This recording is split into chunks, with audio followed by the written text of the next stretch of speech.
Have you ever felt drained after helping someone? It may start with small acts, staying late to support a coworker, listening to a friend pour out their worries, or being the family member everyone depends on. At first, these moments feel fulfilling, as though you're making a difference. But over time, something shifts. Your energy wanes, your patience thins, and the joy you once found in giving begins to fade. This isn't a sign of weakness, nor does it mean you care too little. Often, it's the opposite. You care so much that you give without limits, leaving yourself depleted in the process. It's a paradox that many kind-hearted people face. The desire to help others can lead to burnout when it's not balanced with care for oneself. Buddhist teachings offer profound insight into this struggle. Compassion is among the highest virtues, but it must come from a full heart, not one that is exhausted. True kindness includes kindness to yourself. Without this balance, you risk not only draining your energy, but also losing sight of your own needs and well-being. The path to sustainable compassion lies in finding harmony between helping others and caring for yourself. This balance allows you to give freely and joyfully, rather than out of guilt or obligation. To understand why this is so important, let's explore the story of Tenzin, a monk whose journey reveals the cost of endless giving and the freedom that comes with restoring balance. Tenzin was the kind of person everyone admired. As a young monk, his generosity and selflessness earned him the respect of his entire community. He would fetch water for the elderly, spend hours counseling those in grief, and always be the first to volunteer when help was needed. For Tenzin, these acts of service were his way of living out the Buddhist teachings of compassion. At first, his kindness felt like a calling. Each time he eased someone's suffering, he experienced a deep sense of purpose. The gratitude of those he helped filled him with joy, and he began to believe that his worth was tied to how much he could give to others. Over time, however, Tenzin began to notice subtle changes within himself. He felt tired all the time, and his once steady hands trembled with fatigue. Nights that were once peaceful became restless, filled with thoughts of the people he couldn't help. Despite his growing exhaustion, Tenzin continued to give, convinced that stopping would make him selfish. The breaking point came one evening when he collapsed during a temple gathering. His body, worn thin from years of neglect, had finally reached its limit. An elder monk found him resting against a tree, his eyes heavy with regret. The elder sat beside him and spoke gently. "Tenzin, you are like a flame trying to light every candle in the village. But what happens when your flame burns out?" The elder's words struck a chord deep within Tenzin.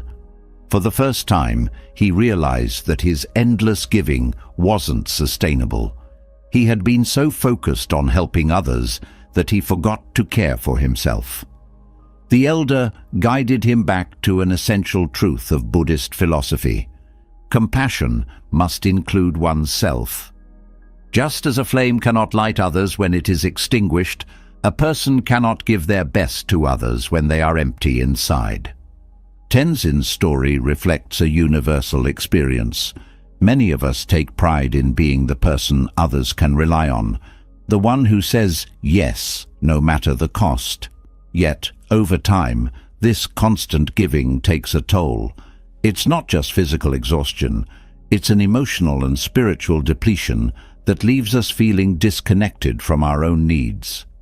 When giving becomes an obligation rather than a choice, resentment often follows. It's not that we stop caring, it's that we feel trapped in a cycle of endless responsibility. The joy of helping is replaced by frustration, and the light that once guided our acts of kindness begins to dim. This pattern can be traced back to a common misconception that self-care is selfish. Many of us believe that to be truly kind, we must sacrifice ourselves entirely for others. But this belief overlooks a crucial truth. When we neglect ourselves, the quality of our help diminishes. Instead of offering our best, we offer what little is left. Buddhist teachings remind us that selflessness is not the same as self-sacrifice. True compassion is rooted in balance. It recognizes that caring for others and caring for oneself are not opposing forces, but complementary ones.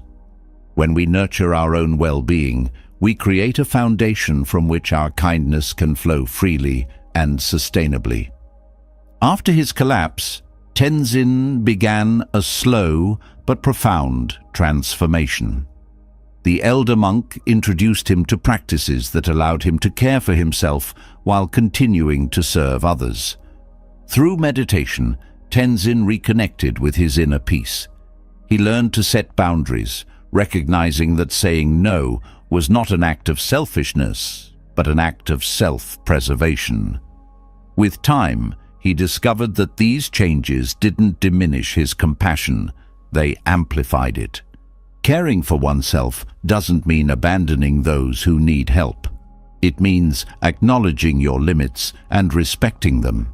Tenzin began to understand that by tending to his own needs, he could offer more meaningful support to others.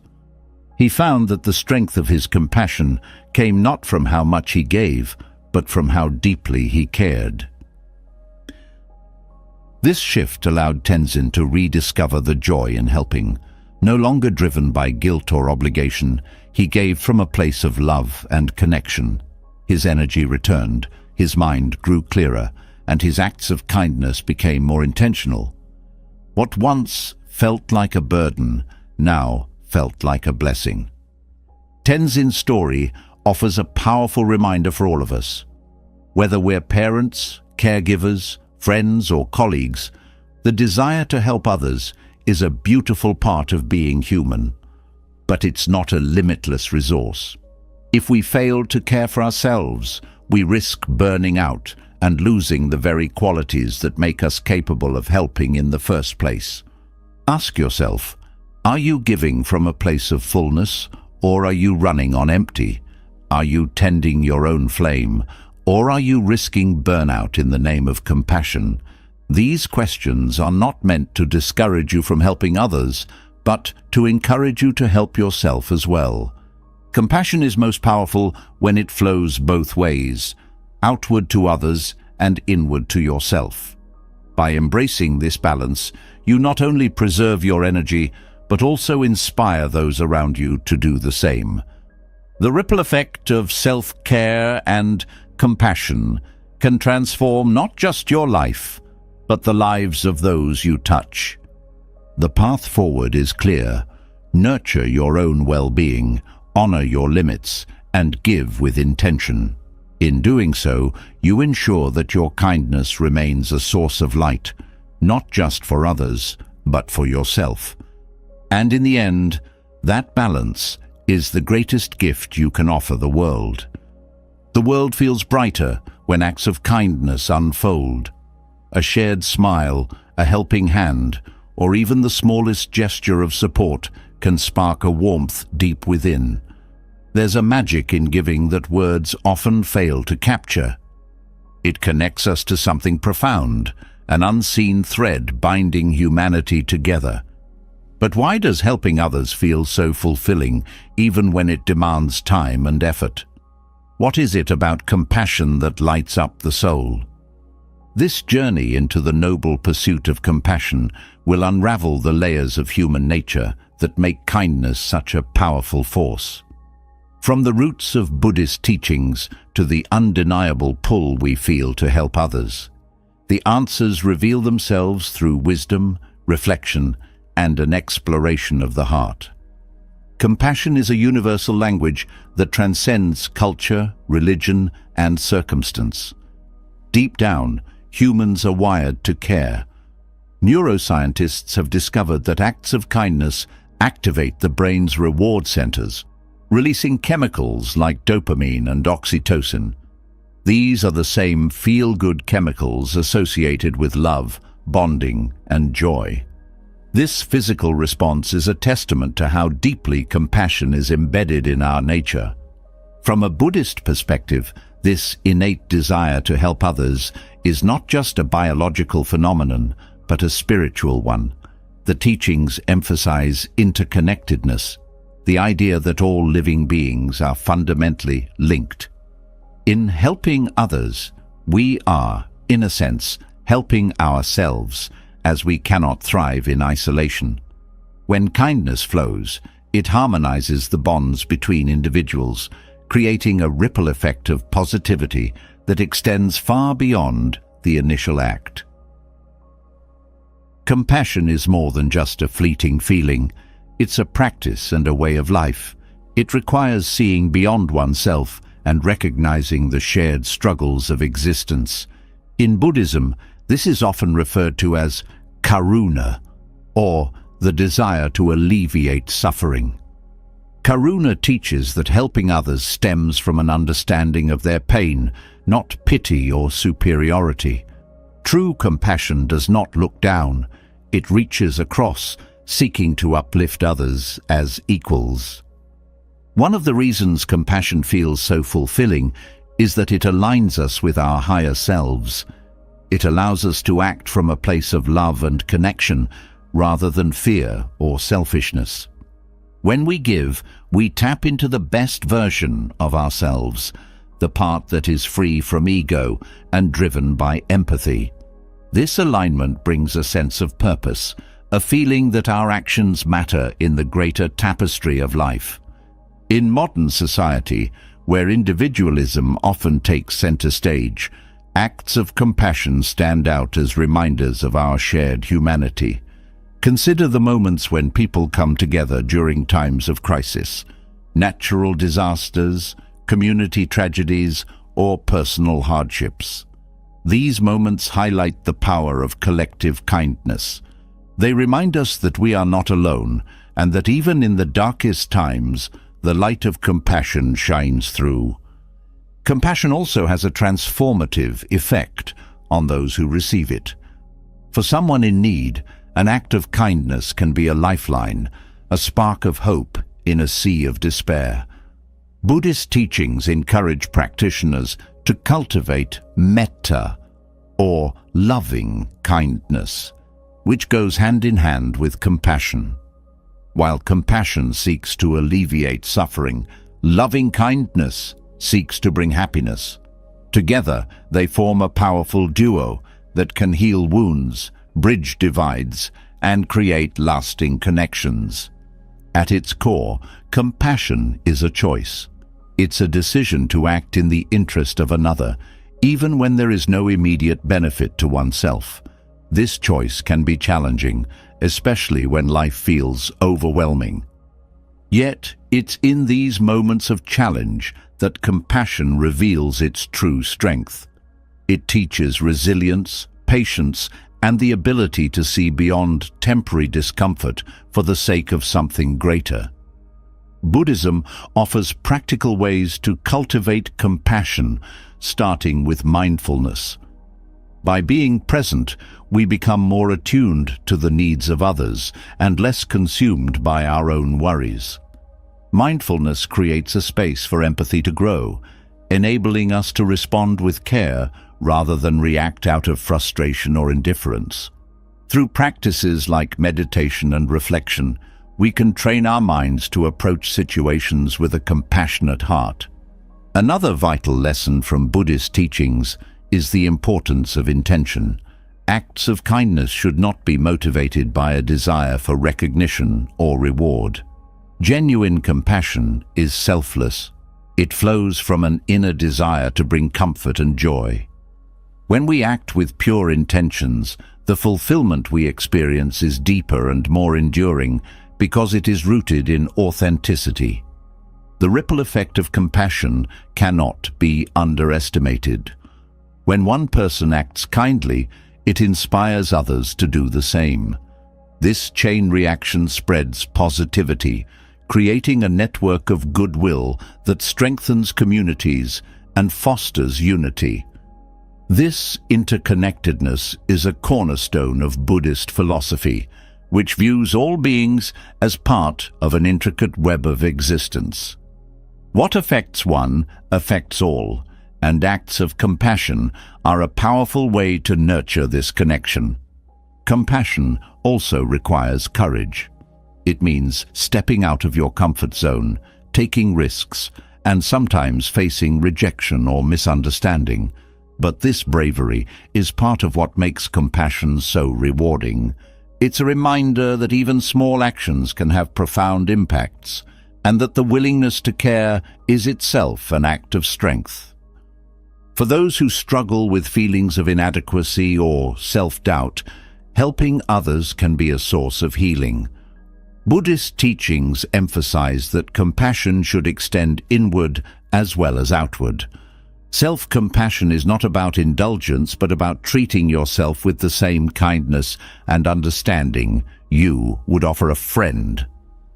When you nurture your own well-being, you create a foundation from which your compassion for others can flourish. One of the profound aspects of compassion is its ability to dissolve barriers. It breaks down the divisions created by race, religion, class, or nationality. In the face of genuine kindness, these labels lose their significance, revealing the shared humanity beneath. This universal quality of compassion is why it is so often at the heart of spiritual and philosophical traditions across cultures. Acts of compassion are not limited to grand gestures. Sometimes, the smallest actions have the most significant impact.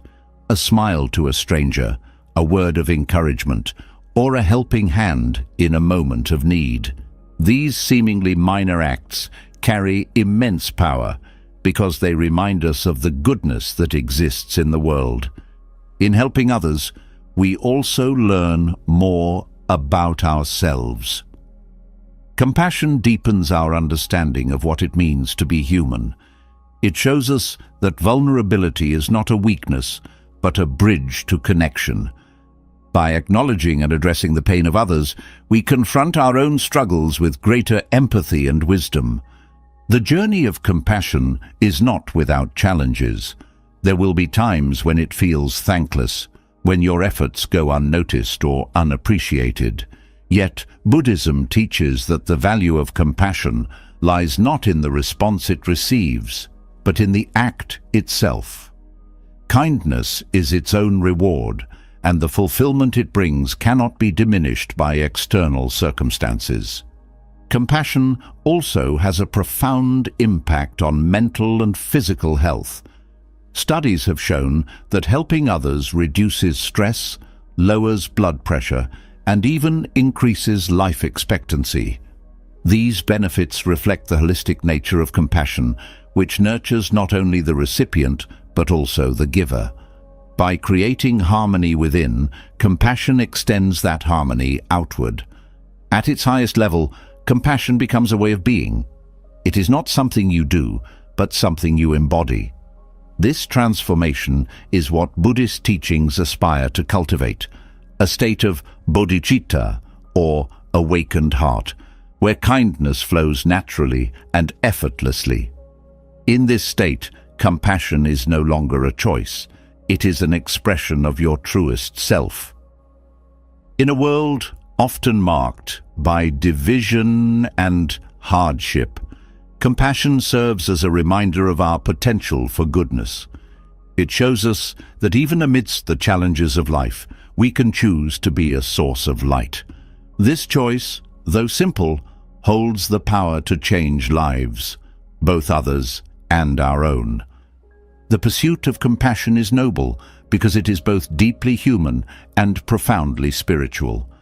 It connects us to one another, to ourselves, and to something greater than all of us. By embracing this practice, we not only make the world a kinder place, but also discover the boundless joy that comes from living with an open heart. Compassion is a beautiful force, yet it carries a quiet danger when left unchecked. The desire to help, to ease the suffering of others, can push a person to their limits, leaving them drained and empty. The heart that gives freely may, over time, forget to care for itself, and the soul that once shined with kindness may dim under the weight of relentless selflessness. How do we recognize when giving becomes too much? To answer this, we step into the life of Tenzin, a monk whose path of boundless compassion led him to confront the cost of losing balance. Tenzin was known for his kindness long before he donned the robes of a monk. In his village, he was the one people turned to when they needed comfort or guidance, whether it was carrying heavy loads for an elderly neighbor or staying up late to counsel a friend. Tenzin never hesitated to offer his help. The joy of seeing others relieved of their burdens fueled his days, and he believed this was his purpose, to serve without limits. When he joined the monastery, Tenzin's reputation for selflessness grew.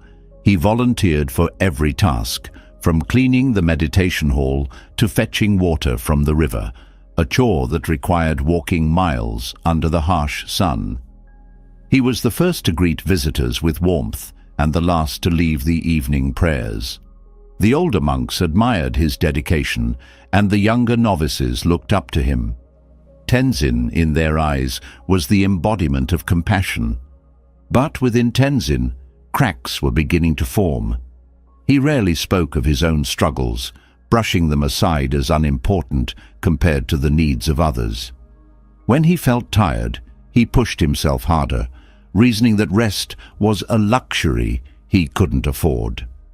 When his legs ached from the endless walks to fetch water, he reminded himself that the suffering of others was far greater than his own.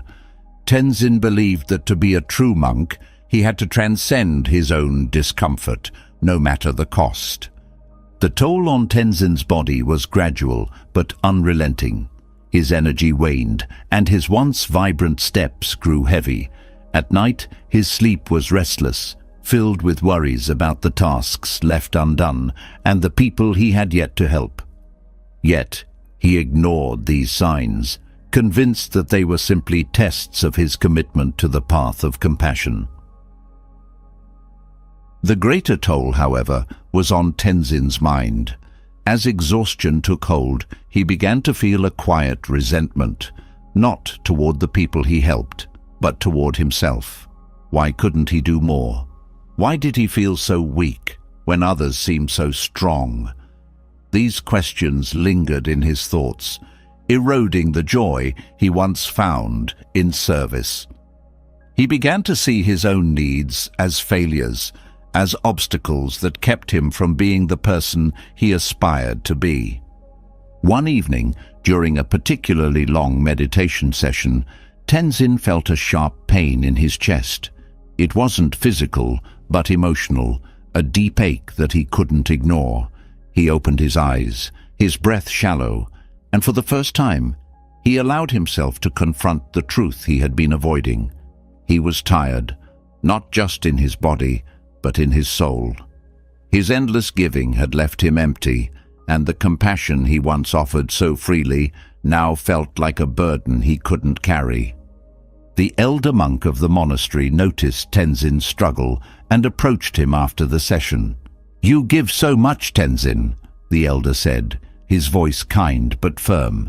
"But do you ever stop to give to yourself?" Tenzin looked at the elder, unsure how to respond. The question felt foreign, almost selfish. "I don't need much," he replied softly. The elder shook his head. "Even the strongest tree needs water, or its roots will wither. You're not limitless, my friend. You are human." The elder's words stayed with Tenzin as he reflected on his journey.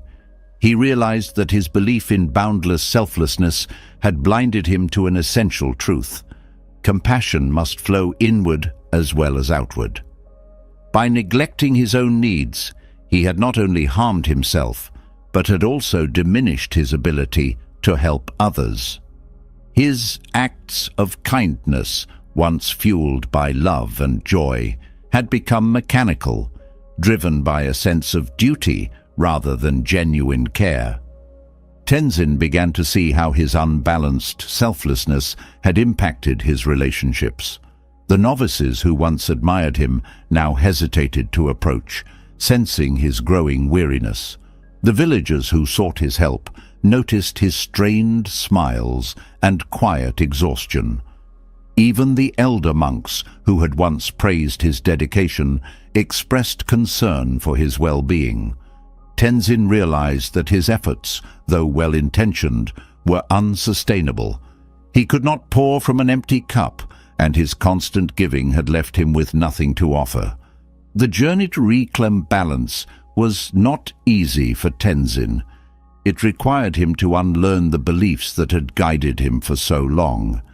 He began to set boundaries, a concept that felt alien and uncomfortable at first. When asked to take on a task, he paused to consider his own capacity before agreeing. He learned to say no, not out of selfishness, but out of respect for his own limits. Each time he said no, he felt a pang of guilt, but he reminded himself of the elders' words, "You cannot help others if you lose yourself." Tenzin also embraced self-care as a spiritual practice. He allowed himself moments of rest, taking walks by the river, not to fetch water, but to simply enjoy the sound of flowing streams. He rediscovered the joy of meditation, not as a task to check off, but as a space to reconnect with himself. He sought the counsel of the elder monk, who guided him in practices of self-compassion, teaching him to treat himself with the same kindness he offered to others. As Tenzin restored balance to his life, he began to notice subtle but profound changes. His energy returned, and with it, his genuine warmth and joy. The novices once again looked to him as a mentor, not because of his tireless efforts, but because of his newfound wisdom. The villagers too noticed the change. They saw in Tenzin a quiet strength, a light that shone not because he gave endlessly, but because he gave wisely. The greatest transformation, however, was within Tenzin himself. He no longer saw his needs as weaknesses or obstacles. Instead, he recognized them as part of his humanity. He understood that compassion is not about erasing oneself for the sake of others, but about creating a balance where kindness can thrive. He realized that his worth was not measured by how much he gave, but by the sincerity with which he gave it. Tenzin's journey is a testament to the importance of balance in the pursuit of compassion. It shows us that selflessness, when taken to extremes, can lead to self-sacrifice that harms rather than heals. By honoring his own needs, Tenzin discovered a deeper, more sustainable form of kindness, one that enriched both his life and the lives of those around him. The story of Tenzin is not just the tale of a monk. It is a reflection of the struggles many face in their own lives. It reminds us that the path of compassion is not about ignoring ourselves, but about embracing the fullness of our humanity. In finding balance, we can give with an open heart, not out of obligation, but out of love. And in doing so, we can create a world where kindness flows freely, nourished by the wellspring of self-care and understanding. The journey of Tenzin sheds light on the delicate balance required in acts of compassion, but it also reveals a deeper trap many fall into, the illusion that endless giving is a virtue. Saying yes to every request feels noble, even selfless. Yet, over time, this pattern begins to take its toll, leaving those who constantly agree depleted in ways they never anticipated. This isn't just about physical exhaustion. It's a silent erosion of the soul, an unraveling of boundaries that are essential for a healthy, fulfilled life. The habit of always saying yes often stems from a desire to be helpful or liked. People want to feel needed, to be the dependable rock others rely on. In many cultures, this willingness to give unconditionally is celebrated, even rewarded. But beneath the surface lies a dangerous cost. Each yes chips away at the limited reserves of energy and time, often leaving little to nothing for the giver to replenish themselves. One of the most insidious aspects of always saying yes is how it begins to shift priorities. The needs and wants of others gradually take precedence over one's own, creating an imbalance that can be difficult to correct.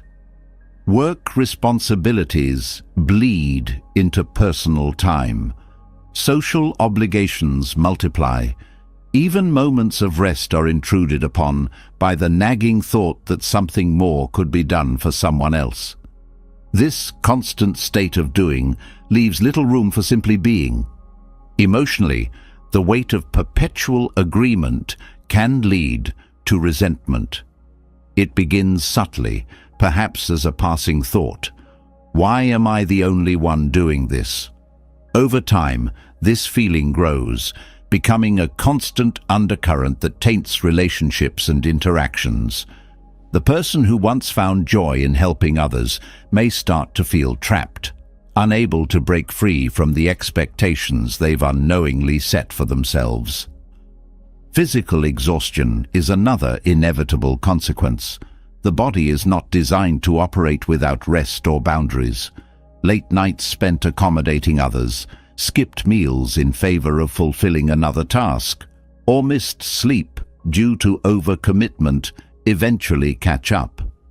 This kind of strain weakens the immune system, disrupts mental clarity, and often leads to chronic fatigue.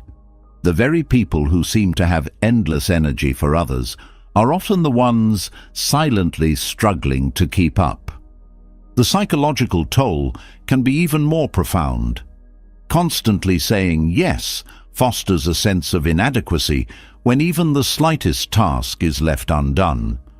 This self-imposed pressure creates a cycle of guilt and overcompensation, where the giver feels they must continually prove their worth through action. This guilt is a quiet but relentless force, whispering that to say no would mean failing those who rely on them. From a Buddhist perspective, this cycle of endless giving is closely tied to attachment and ego. The attachment to being seen as helpful, indispensable, or virtuous becomes a driving force that overrides self-awareness.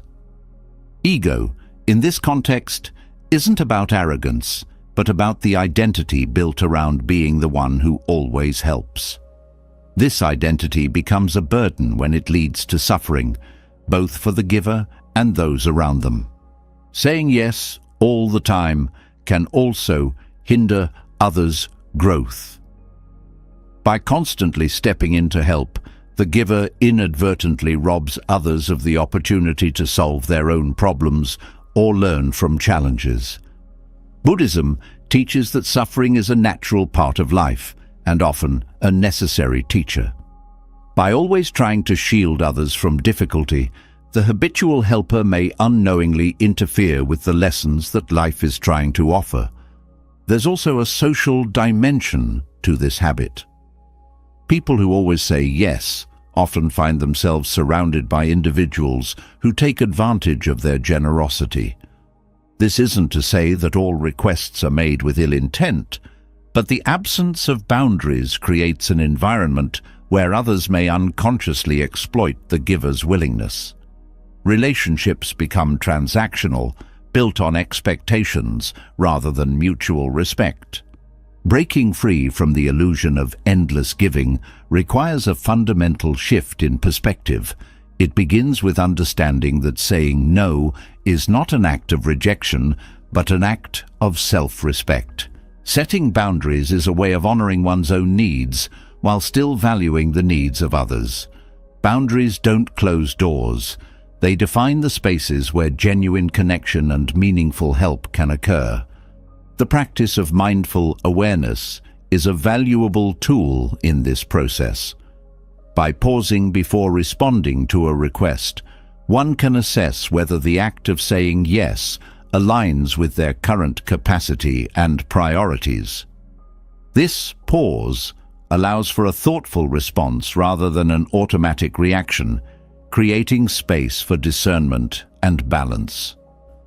Another essential practice is self-compassion. Many people who struggle with saying no do so because they fear being perceived as selfish or uncaring.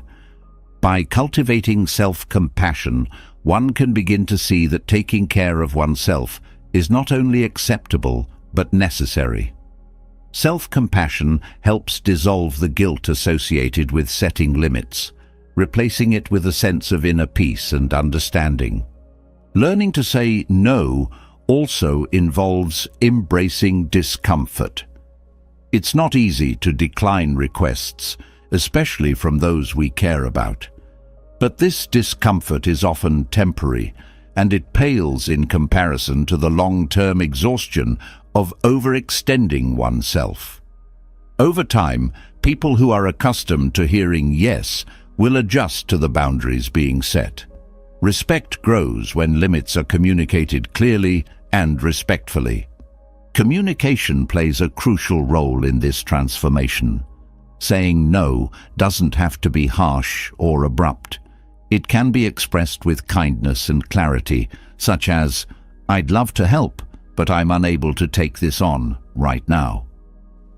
This approach acknowledges the request while honoring one's own limitations. It's a way of maintaining connection without sacrificing personal well-being. Buddhist teachings also remind us of the concept of non-attachment. By letting go of the need to be everything to everyone, one can find freedom from the burden of endless giving. Non-attachment doesn't mean indifference. It means acting with compassion without clinging to outcomes or the validation of others. It's a way of giving that is free from ego and grounded in authenticity. The benefits of breaking free from this habit extend beyond the individual. Relationships become more balanced and genuine when boundaries are in place. The giver is able to offer their help from a place of strength rather than obligation, and the recipient feels the sincerity of the gesture. This mutual respect fosters deeper connections and a sense of trust. On a broader scale, saying no can inspire others to reevaluate their own boundaries. It sets an example of self-respect and balance, encouraging those around to do the same. This ripple effect creates a culture of mindfulness and mutual care, where giving is shared rather than shouldered by a single person. The illusion of endless giving is a trap that many fall into, but it is not inescapable. By embracing the wisdom of boundaries, mindfulness, and self-compassion, one can break free from this cycle and rediscover the joy of helping others. It's a journey of reclaiming balance, one where saying no becomes not a rejection, but a powerful affirmation of one's own humanity and worth. In this balance, compassion finds its truest and most fulfilling expression. The cycle of endless giving reveals its flaws when it becomes unsustainable. But what lies at the heart of this imbalance? The Buddhist teaching of the empty cup offers profound clarity. It reminds us of a universal truth. You cannot pour into others if your own reserves are depleted. This metaphor isn't just about physical energy. It speaks to emotional, mental, and spiritual resources. When the cup is empty, even the most sincere acts of kindness lose their impact. The concept of the empty cup begins with a fundamental question. How can you give your best to others if you've neglected yourself? It's a simple truth, but one that's often forgotten. Many people believe they can power through exhaustion or emotional strain in service to others, but the reality is different. Over time, this neglect leads to diminished capacity, strained relationships, and even resentment. The empty cup is a reminder that self-care is not selfish. It's the foundation of meaningful giving. In Buddhism, the cup represents one's inner resources. These include energy, patience, compassion, and clarity. When the cup is full, there's an overflow that naturally spills into the lives of others. Acts of kindness come effortlessly, with joy and authenticity. But when the cup is empty, every action feels like a struggle. The wellspring of compassion dries up, leaving behind fatigue and frustration. It's not that the desire to help fades, but the capacity to do so diminishes. Filling the cup requires intentionality. It's not enough to hope that rest or balance will come naturally. Self-care must be an active, deliberate practice. This doesn't mean extravagant indulgences or avoiding responsibilities. It means nurturing the mind, body, and spirit so that they remain strong and resilient.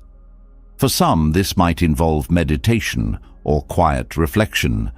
For others, it could mean connecting with nature, engaging in creative pursuits, or simply taking time to breathe deeply and focus inward. The practice of mindfulness is a cornerstone of keeping the cup full. Mindfulness allows you to recognize when your resources are running low. It encourages you to pause, reflect, and prioritize. Without mindfulness, it's easy to ignore the signs of depletion until the damage is severe. A moment of mindful awareness can prevent the spiral into exhaustion, offering the clarity needed to make choices that support balance. Boundaries play a critical role in maintaining a full cup.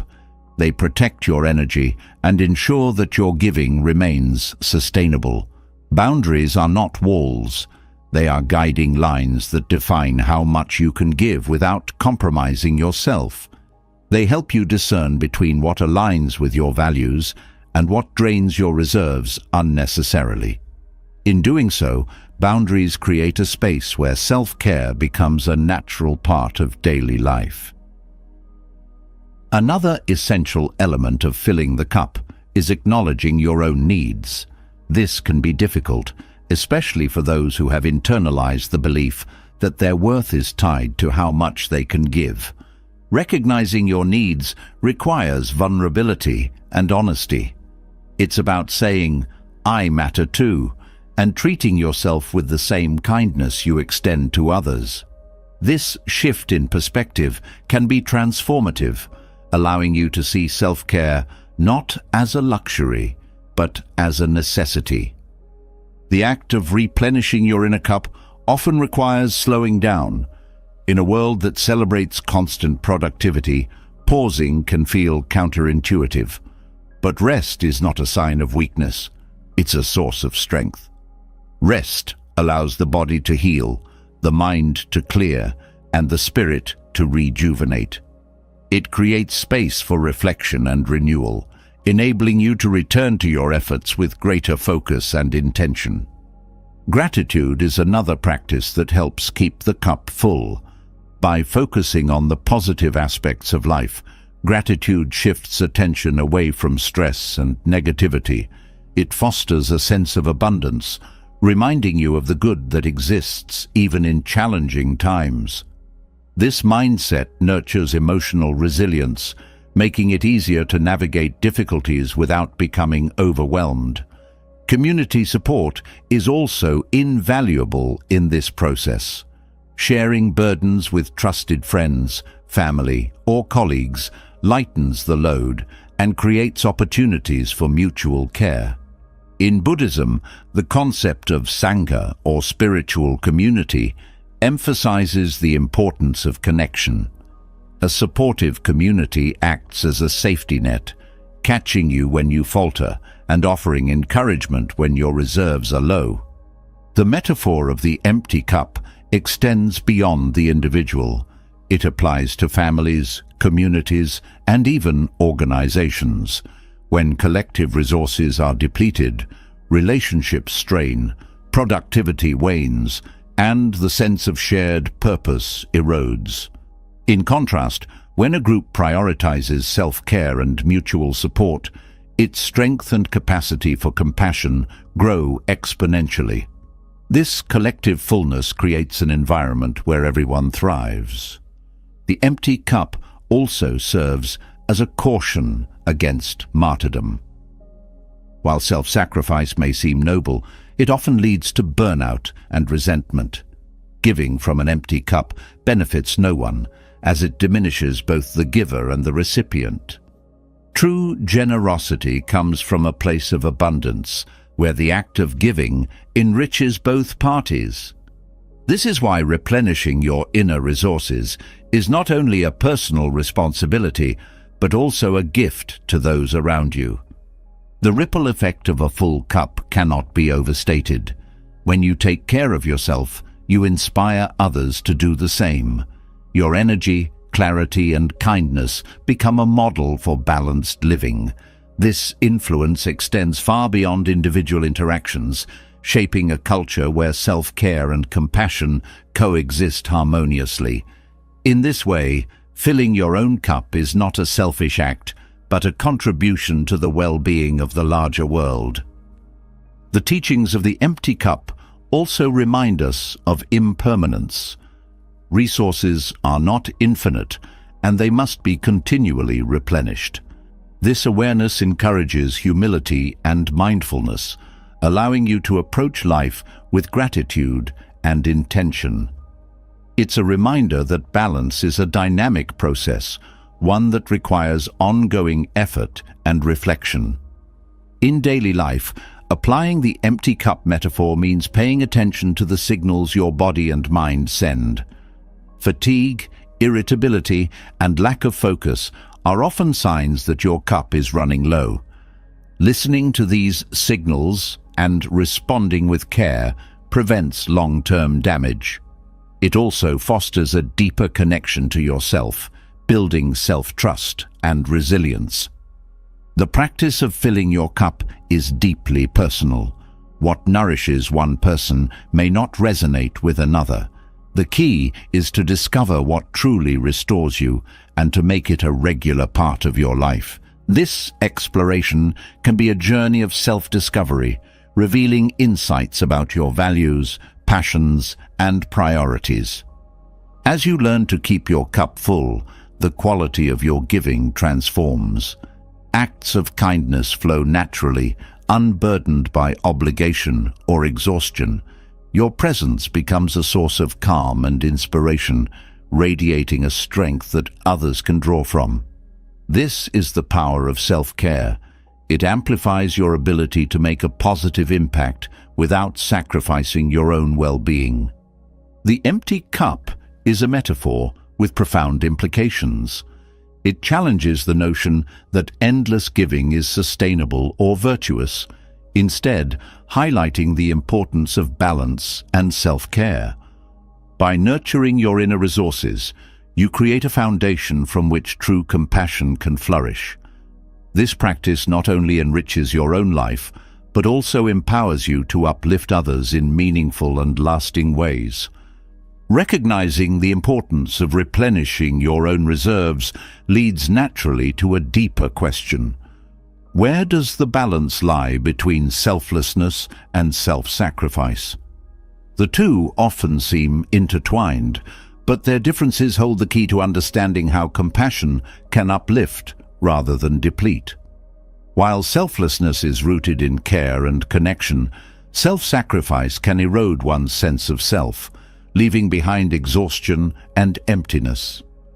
To walk this fine line is to embrace kindness without losing yourself in the process. Selflessness is a conscience, an expression of compassion that honors both the needs of others and your own well-being. It arises from empathy and the recognition of shared humanity, fostering a genuine desire to ease suffering without neglecting personal boundaries. In contrast, self-sacrifice often stems from external pressure, guilt, or the mistaken belief that constant giving defines one's value. Over time, self-sacrifice depletes emotional and physical energy, diminishing the quality of care one can provide. The foundation of selflessness lies in intention. Acts of selflessness are driven by the joy of giving, not by obligation or the need for validation. They are authentic and aligned with personal values, creating a sense of fulfillment rather than resentment. When someone chooses to help out of genuine compassion, they give freely and willingly, knowing that their actions contribute to the greater good. Self-sacrifice, on the other hand, often feels forced. It may be accompanied by an inner voice that whispers, "You have to do this, or you're not enough." This compulsion shifts the act from a gift to a burden. Selflessness respects the individual's limits, understanding that no one can give endlessly without consequence. It recognizes that personal health, happiness, and stability are essential to sustaining compassion. Self-sacrifice disregards these limits, pushing people to ignore their own needs for the sake of others. This imbalance can lead to burnout, strained relationships, and a loss of identity, as the giver becomes consumed by the demands of those they serve. Another key difference between selflessness and self-sacrifice lies in the impact on relationships. Acts of selflessness foster mutual respect and appreciation, creating a dynamic where giving and receiving flow naturally. The giver feels valued, and the recipient understands that the act of kindness came from a place of love, not obligation. Self-sacrifice, however, can breed resentment on both sides. The giver may feel unappreciated or taken advantage of, while the recipient may sense the strain and discomfort, undermining the act's intended purpose. Buddhist teachings emphasize the importance of balance in compassionate actions. The middle way, a core principle, advocates avoiding extremes, whether of indulgence or denial. Applying this wisdom to selflessness means finding a path that honors both self and others. True compassion, as taught in Buddhism, begins with self-compassion. By nurturing oneself, a person creates the foundation needed to support others effectively and sustainably. In acts of selflessness, there's a focus on presence rather than perfection. The giver recognizes that they cannot solve every problem or meet every need, but they can offer what they have in the moment.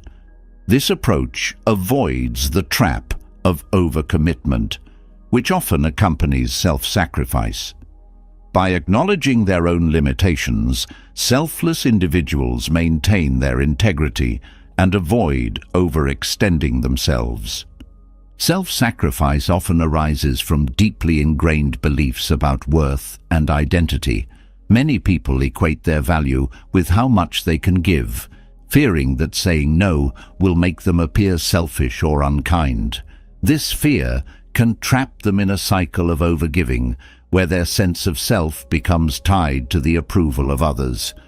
Breaking free from this mindset requires a shift in perspective, understanding that one's worth is inherent and not dependent on how much they do for others. Healthy boundaries are a hallmark of selflessness. They allow individuals to give without losing themselves, creating space for rest, renewal, and personal growth. Boundaries communicate respect for both the giver and the recipient, ensuring that acts of kindness are sustainable. In contrast, self-sacrifice often disregards boundaries, leading to emotional exhaustion and a breakdown of relationships. When boundaries are absent, the giver may feel used or unappreciated, while the recipient may struggle with feelings of guilt or dependency. One of the most profound lessons in distinguishing selflessness from self-sacrifice is understanding the role of choice. Selflessness is an empowered act. It is freely chosen and grounded in a sense of agency. The giver decides when, how, and to whom they will offer their time and energy. Self-sacrifice, however, often feels obligatory. The giver feels they have no choice but to say yes, driven by external pressures or internalized guilt. This lack of choice erodes the joy and authenticity of giving. The physical and emotional toll of self-sacrifice cannot be overlooked. Chronic overgiving can lead to fatigue, stress, and even serious health issues. The body's warning signs, such as tension, insomnia, or frequent illness, are often ignored in the pursuit of meeting others' needs. Over time, this neglect can result in burnout, leaving the giver unable to care for anyone, including themselves. Selflessness, by contrast, promotes balance and well-being.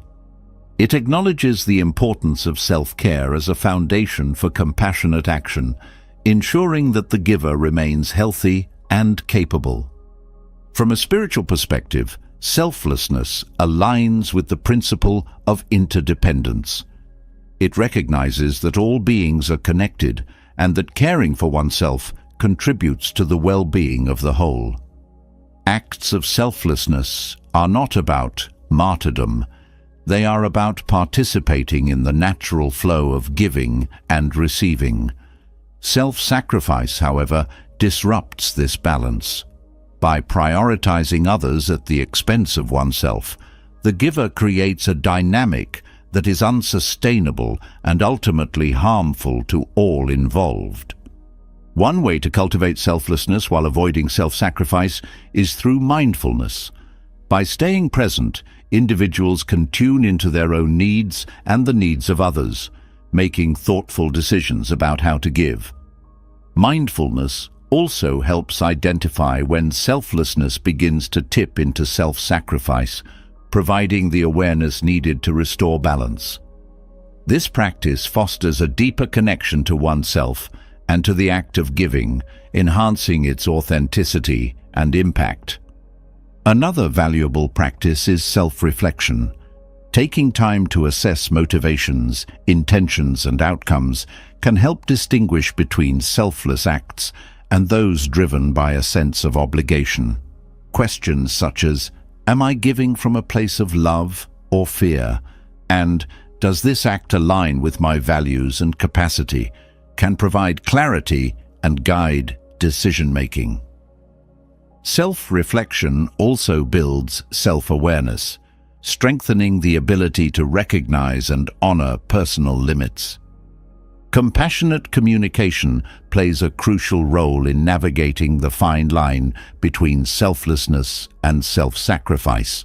Expressing needs, setting boundaries, and saying no with kindness can preserve relationships while protecting one's well-being. Communication rooted in respect and honesty fosters understanding, ensuring that acts of kindness are received in the spirit in which they are given. This approach empowers both the giver and the recipient, creating a dynamic of mutual care and respect. Acts of selflessness often inspire others to give in turn, creating a ripple effect of kindness and connection. This shared flow of giving and receiving enriches relationships and strengthens communities. Self-sacrifice, however, can create an imbalance that disrupts this flow. When one person gives too much, others may feel hesitant to contribute or may come to expect the giver's constant support. This dynamic can strain relationships and lead to a sense of isolation for the giver. Understanding the difference between selflessness and self-sacrifice is not about judging one's actions, but about fostering a healthier, more sustainable approach to compassion. It is a journey of self-discovery, one that requires courage, mindfulness, and a commitment to balance. By embracing selflessness while avoiding the pitfalls of self-sacrifice, individuals can create a life where kindness thrives without compromise. True selflessness uplifts both the giver and the recipient, creating a cycle of care that sustains and enriches all involved. It is an expression of love and connection, grounded in the understanding that caring for oneself is not separate from caring for others. it is an essential part of it. In this way, selflessness becomes not only a gift to others, but a profound act of self-respect and integrity. Understanding the distinction between selflessness and self-sacrifice brings clarity to how compassion can flourish. Yet beneath the surface of even the most well-meaning actions, there can exist a hidden root of suffering: attachment. When the desire to help becomes entangled with attachment, the act of giving loses its purity and can transform into a source of pain. Buddhism teaches that attachment to being a helper, rather than helping itself, is a subtle but profound trap that many fall into without realizing it. Attachment in this context is not about caring too much. It's about the expectations and identity we create around our acts of kindness.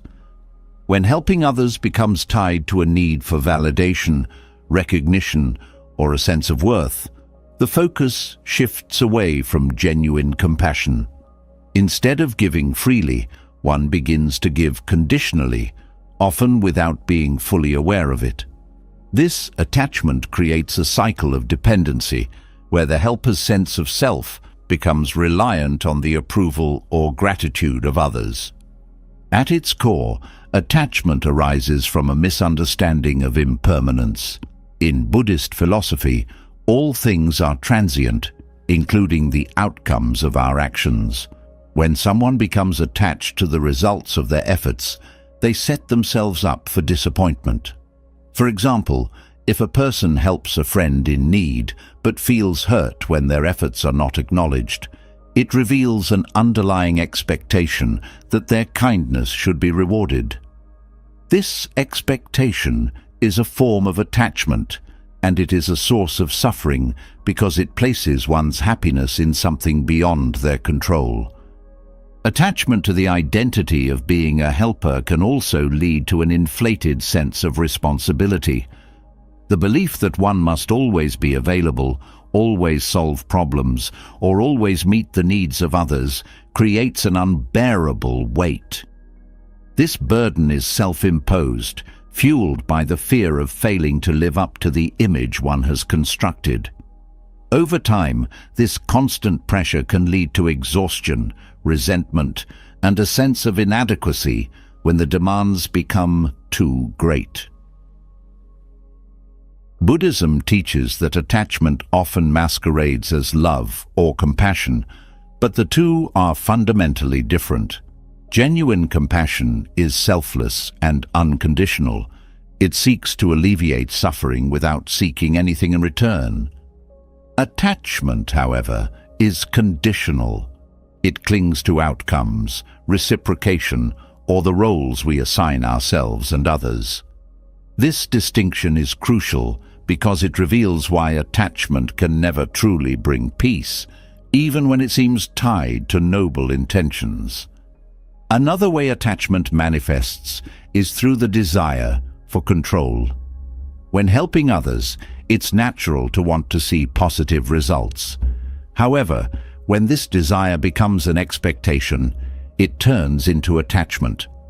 The helper may feel frustrated or disheartened if their efforts don't lead to the desired outcome, or if the person they're helping makes choices they don't agree with.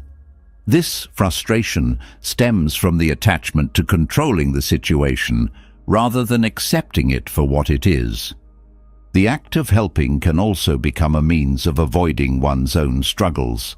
By focusing on others, it's possible to distract from personal pain, fears, or insecurities.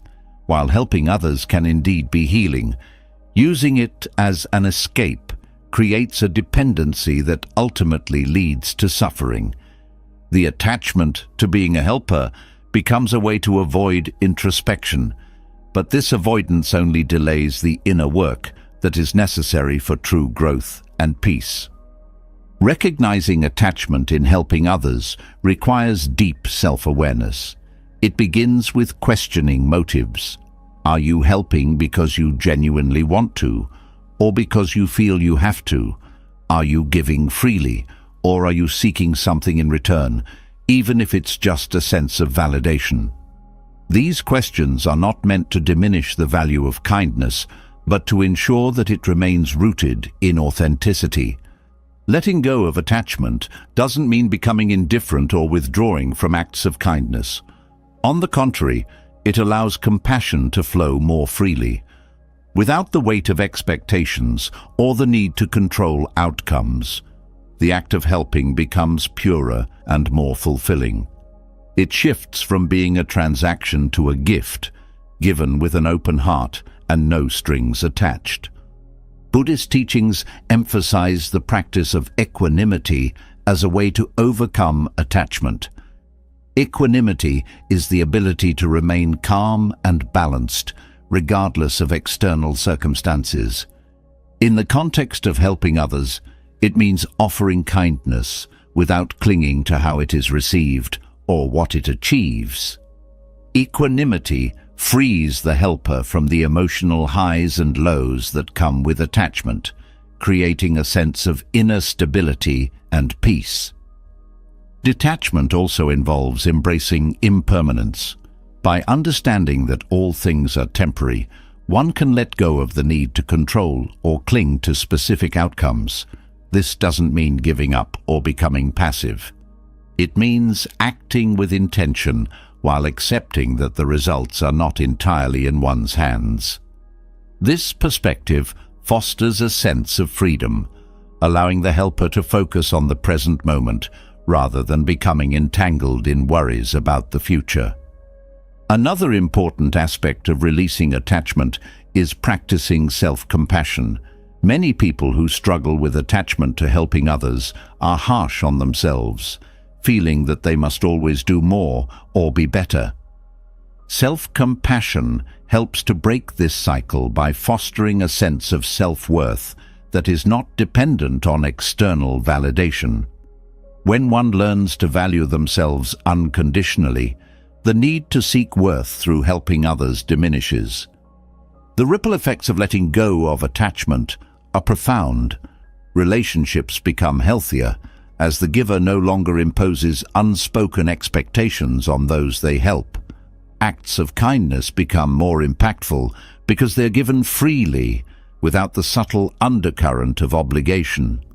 Most importantly, the helper experiences a greater sense of peace and fulfillment, as their sense of self is no longer tied to external factors.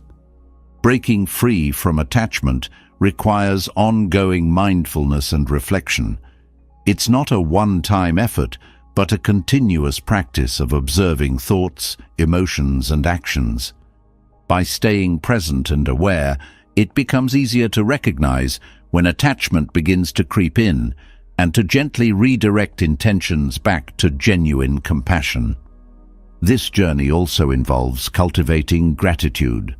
By focusing on the joy of giving itself rather than on the outcomes or responses, one can shift their perspective. Gratitude transforms the act of helping into a celebration of connection and humanity, rather than a means of achieving something. This mindset fosters a sense of abundance, replacing the scarcity mindset that often fuels attachment. Ultimately, the role of attachment in helping others reveals the delicate balance between caring deeply and clinging tightly. Buddhism teaches that true freedom comes not from abandoning compassion, but from purifying it. By letting go of attachment, the act of helping becomes a reflection of one's inner peace, not a source of suffering. It is in this freedom that compassion finds its truest expression, uplifting both the giver and those they seek to serve. Letting go of attachment allows kindness to flow freely, but even pure compassion requires structure to thrive. Without boundaries, even the most well-intentioned acts of helping can become overwhelming, draining the energy and joy that fuel them. Boundaries are not walls to separate you from others. They are bridges that balance your needs with the needs of those you serve. They are essential for preserving your well-being, while ensuring that your kindness remains meaningful and sustainable. The absence of boundaries often stems from a fear of disappointing others. Many people equate saying no with rejection or failure, believing they must always be available to prove their care. This mindset, though rooted in good intentions, creates a cycle of exhaustion and resentment. Boundaries, on the other hand, communicate respect, not only for yourself, but also for those you wish to help.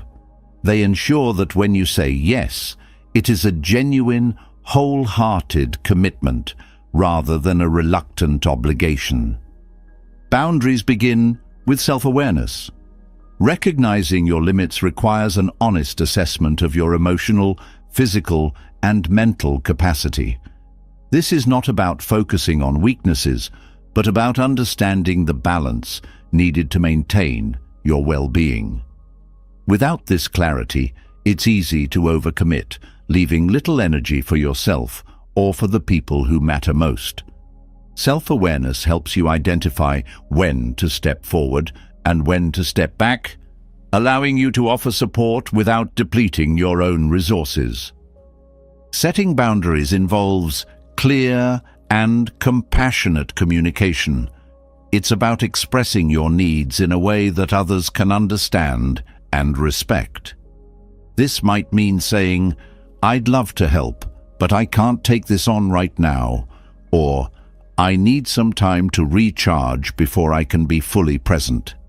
These statements are not selfish, they are acts of self-respect that preserve your ability to give meaningfully. By being honest about your capacity, you create a foundation of trust and mutual understanding. One of the most powerful aspects of boundaries is their ability to foster mutual empowerment. When you set boundaries, you encourage others to take responsibility for their own growth and challenges. This is particularly important in relationships where one person tends to take on more than their share of the emotional or physical labor.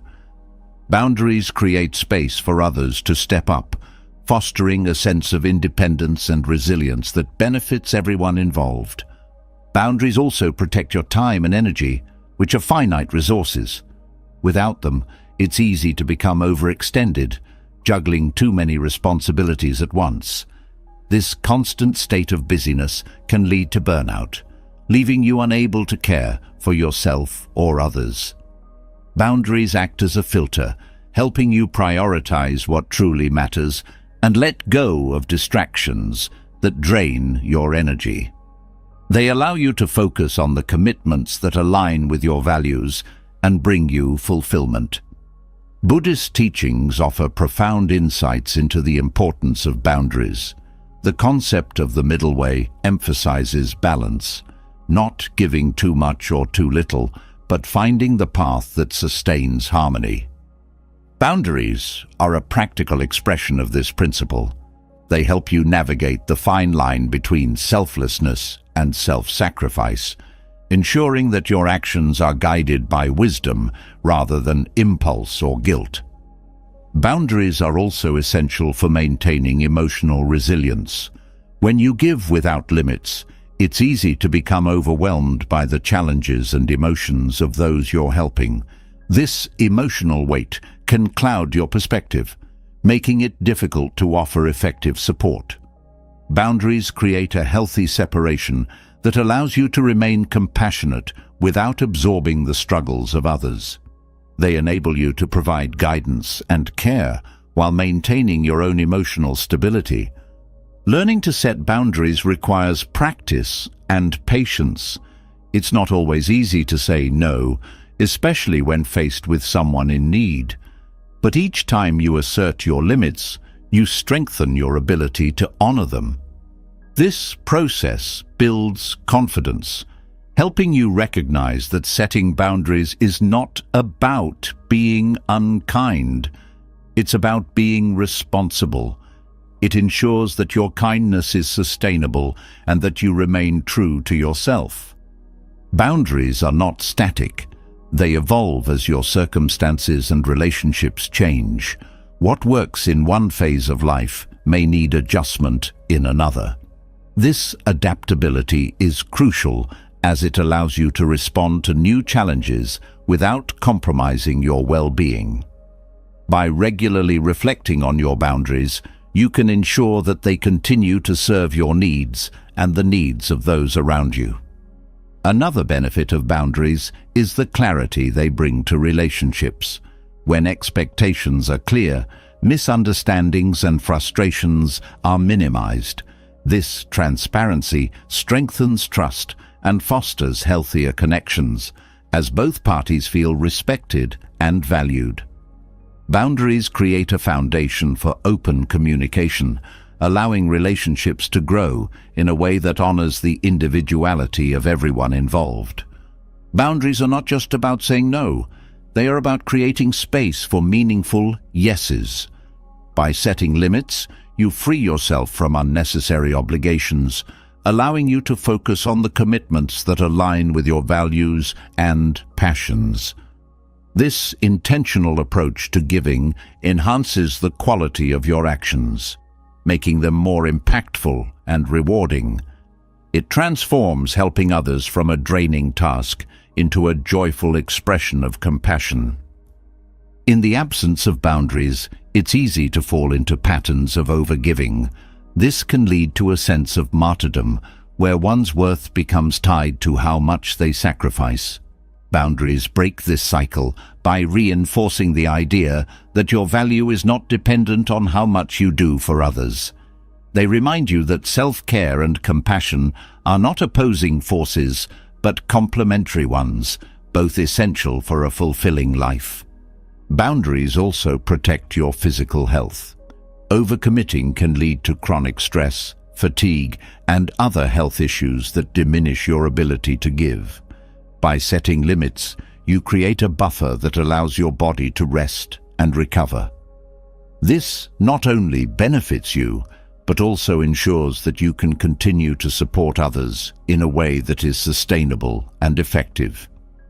From a spiritual perspective, boundaries are a way of honoring the interconnectedness of all beings. They acknowledge that while we are deeply connected, we are also individuals with unique needs and responsibilities. Boundaries create a balance that respects this duality, allowing compassion to flow freely without becoming overwhelming. They enable you to give from a place of abundance rather than scarcity, enriching both your life and the lives of those you touch. The process of setting boundaries can also inspire others to do the same. When you model healthy limits, you encourage those around you to reflect on their own habits and relationships. This ripple effect creates a culture of mutual respect and care, where everyone feels empowered to honor their needs without fear of judgment. It fosters an environment where kindness is shared rather than demanded, strengthening the bonds of community. Ultimately, boundaries are an act of love, not only for yourself, but also for those you care about. They ensure that your giving remains authentic and joyful, free from the resentment or exhaustion that often accompanies overextension. By recognizing your limits and honoring them, you create a space where compassion can thrive, enriching your life and the lives of others in profound and lasting ways. Setting boundaries preserves balance and sustains compassion. Yet what happens when those limits are ignored or overlooked? The cost of overextending oneself often remains invisible until it becomes unbearable. The physical, emotional, and spiritual toll of giving too much isn't immediate, but it accumulates, leaving deep scars that can take years to heal. Tenzin's journey serves as a profound reminder of the quiet danger that comes with disregarding one's well-being for the sake of endless giving. Tenzin's story began with good intentions, as most do. His commitment to serving others was born out of genuine compassion, but over time, the weight of his self-imposed obligations began to show. His days grew longer, his rest shorter, and the joy he once felt from helping others faded into exhaustion. What was once fulfilling became draining, as the energy he poured into others left him with nothing to sustain himself. Physically, the effects of overextending oneself manifest in ways that are often dismissed as minor inconveniences: fatigue, headaches, a lingering cold that never seems to go away. For Tenzin, these symptoms were easy to ignore in the beginning. He believed his purpose outweighed his discomfort. But as the months turned into years, his body began to send louder signals. His energy plummeted, his immune system weakened, and the physical strain of constant activity left him feeling perpetually worn out. The body, when neglected, always finds a way to demand attention, often through illness or chronic fatigue. Emotional exhaustion followed closely behind. The mental strain of constantly being available for others took a toll on Tenzin's ability to manage his own feelings.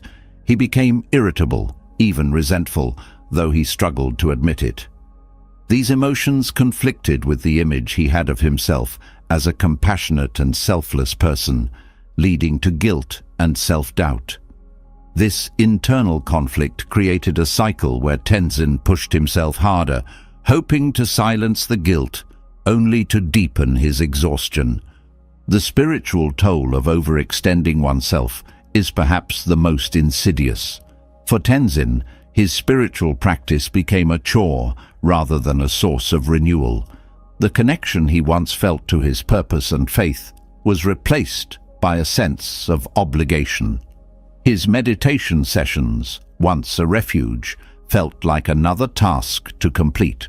The light of his compassion, once so bright, dimmed under the weight of his unrelenting schedule. One of the greatest challenges of overextension is how it distorts relationships. Tenzin's relationships with the other monks and the villagers he served began to suffer. His exhaustion made him less patient and more withdrawn. The warmth and attentiveness that once defined his interactions were replaced by a sense of distance.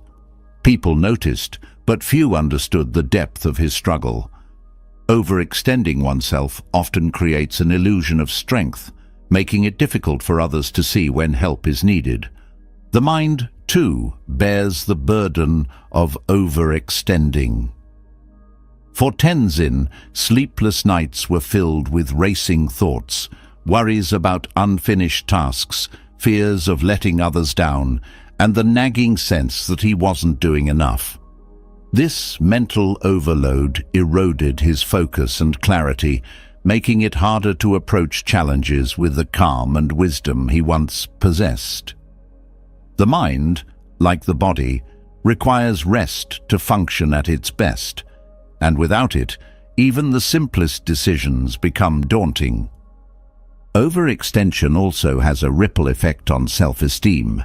For someone like Tenzin, who tied his sense of worth to how much he could give, reaching his limits felt like failure. This perception deepened his sense of inadequacy, pushing him further into a cycle of overwork and self-criticism. When self-worth is linked to external validation, the constant need to prove oneself becomes a source of relentless pressure. The toll on the body, mind, and spirit is often compounded by the absence of self-care. Tenzin rarely took time for himself, believing it to be selfish. This mindset is common among those who overextend themselves. They prioritize the needs of others to the detriment of their own, not realizing that neglecting self-care ultimately diminishes their ability to help. Rest, reflection, and moments of joy are not luxuries. They are necessities that replenish the energy needed to give meaningfully. Tenzin's journey also highlights the societal pressures that contribute to overextension. In many cultures, self-sacrifice is celebrated as a virtue, while rest and boundaries are seen as weaknesses. These pressures can make it difficult to recognize when enough is enough. For Tenzin, the praise he received for his dedication only reinforced his belief that he needed to do more. This external validation became a double-edged sword, motivating him while simultaneously draining him. The long-term consequences of overextension can be devastating. Chronic stress, burnout, and a loss of connection to one's purpose are just a few of the challenges that arise. For Tenzin, the turning point came when his body could no longer keep up. A serious illness forced him to step back and confront the reality of his situation. This moment of crisis, though painful, became an opportunity for transformation. Recognizing the toll of overextension is the first step toward healing. For Tenzin, this meant acknowledging his limits and redefining his relationship with service. He began to see that helping others did not require sacrificing himself. By setting boundaries, prioritizing self-care, and reconnecting with his spiritual practice, he was able to restore his sense of balance. This shift not only improved his well-being, but also deepened the quality of his compassion. Tenzin's story is a reminder that overextension is not sustainable. The desire to give is noble, but it must be guided by wisdom and self-awareness. The physical, emotional, and spiritual costs of ignoring one's limits are too great to ignore. By embracing balance, it is possible to serve others without losing oneself in the process. Healing from overextension requires more than rest. It involves a fundamental shift in mindset. For Tenzin, this meant letting go of the belief that his worth was tied to how much he could do for others.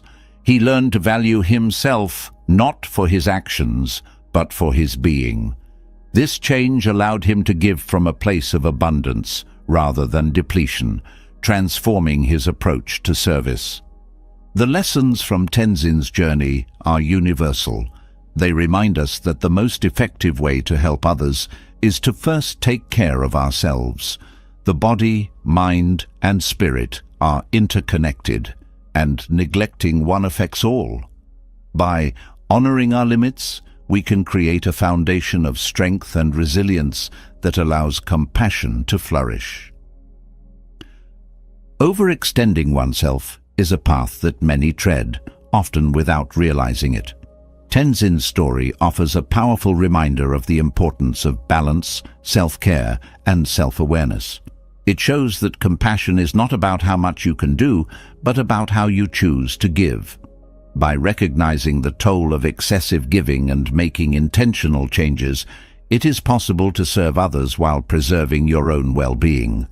This balance is not a compromise. It is the key to sustaining kindness in a way that enriches both the giver and those they seek to help. The weight of overextension teaches an essential truth. Not every call for help can or should be answered.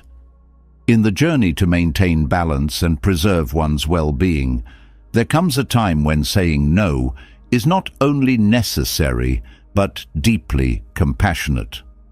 Refusing to help when your resources are drained or the situation demands more than you can give is an act of kindness, both to yourself and to others. It protects your energy for the moments that truly matter, ensuring that your assistance is meaningful and genuine.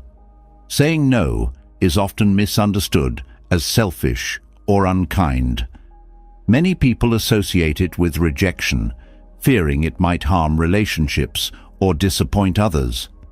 However, when viewed through a lens of mindfulness and wisdom, no becomes a tool for clarity and integrity. It allows you to honor your limits, prioritize your commitments, and offer your best self when you do choose to help. By refusing what you cannot handle, you create space to focus on what you can, ensuring that your actions are purposeful and impactful.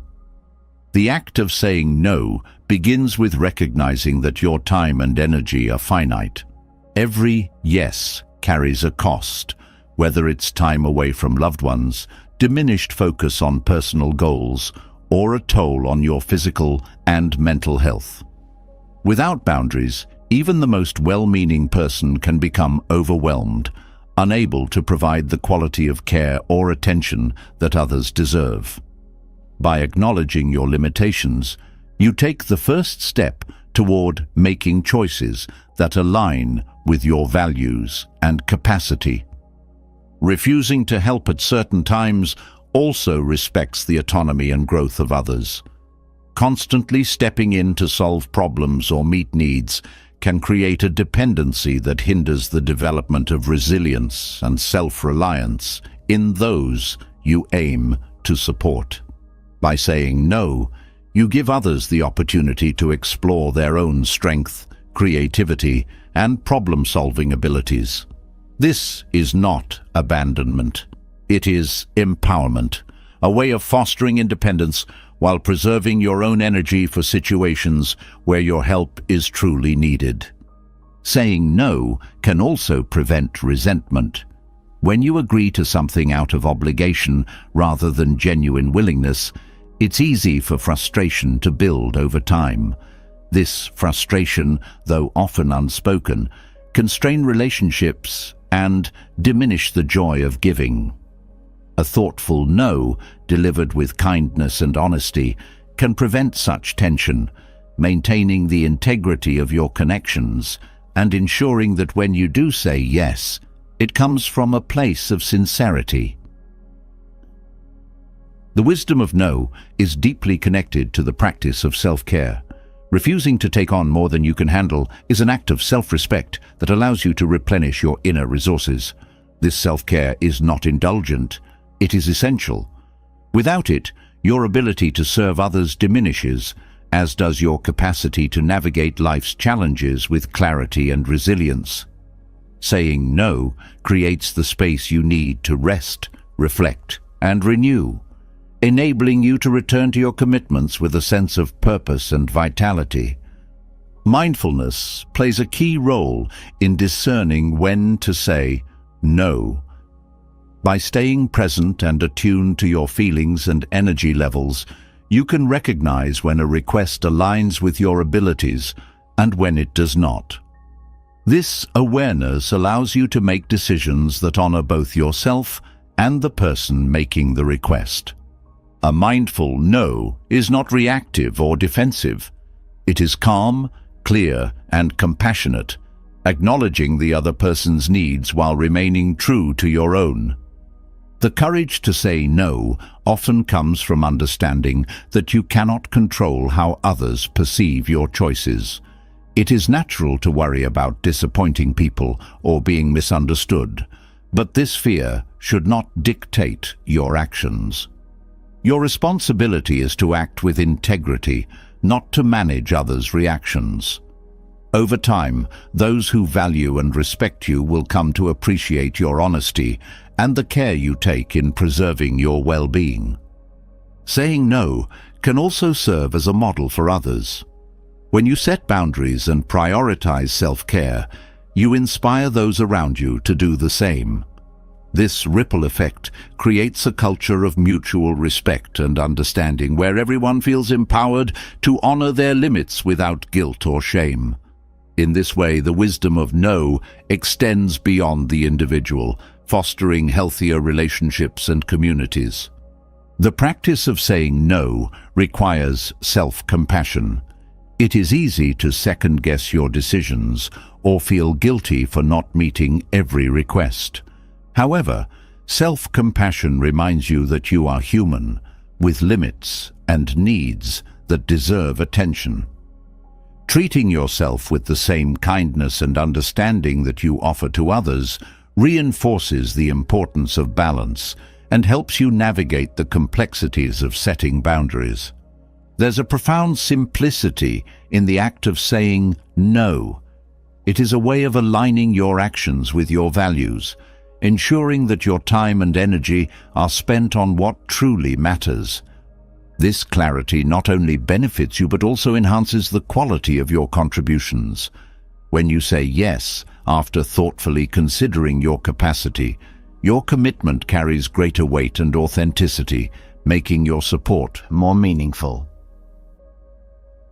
Saying no can be an act of love. It protects you from burnout and resentment, preserving your ability to give freely and joyfully.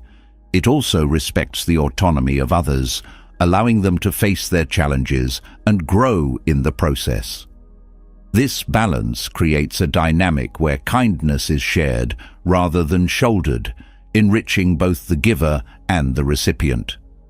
The wisdom of no lies in its ability to create space for rest, reflection, and the intentional use of your energy.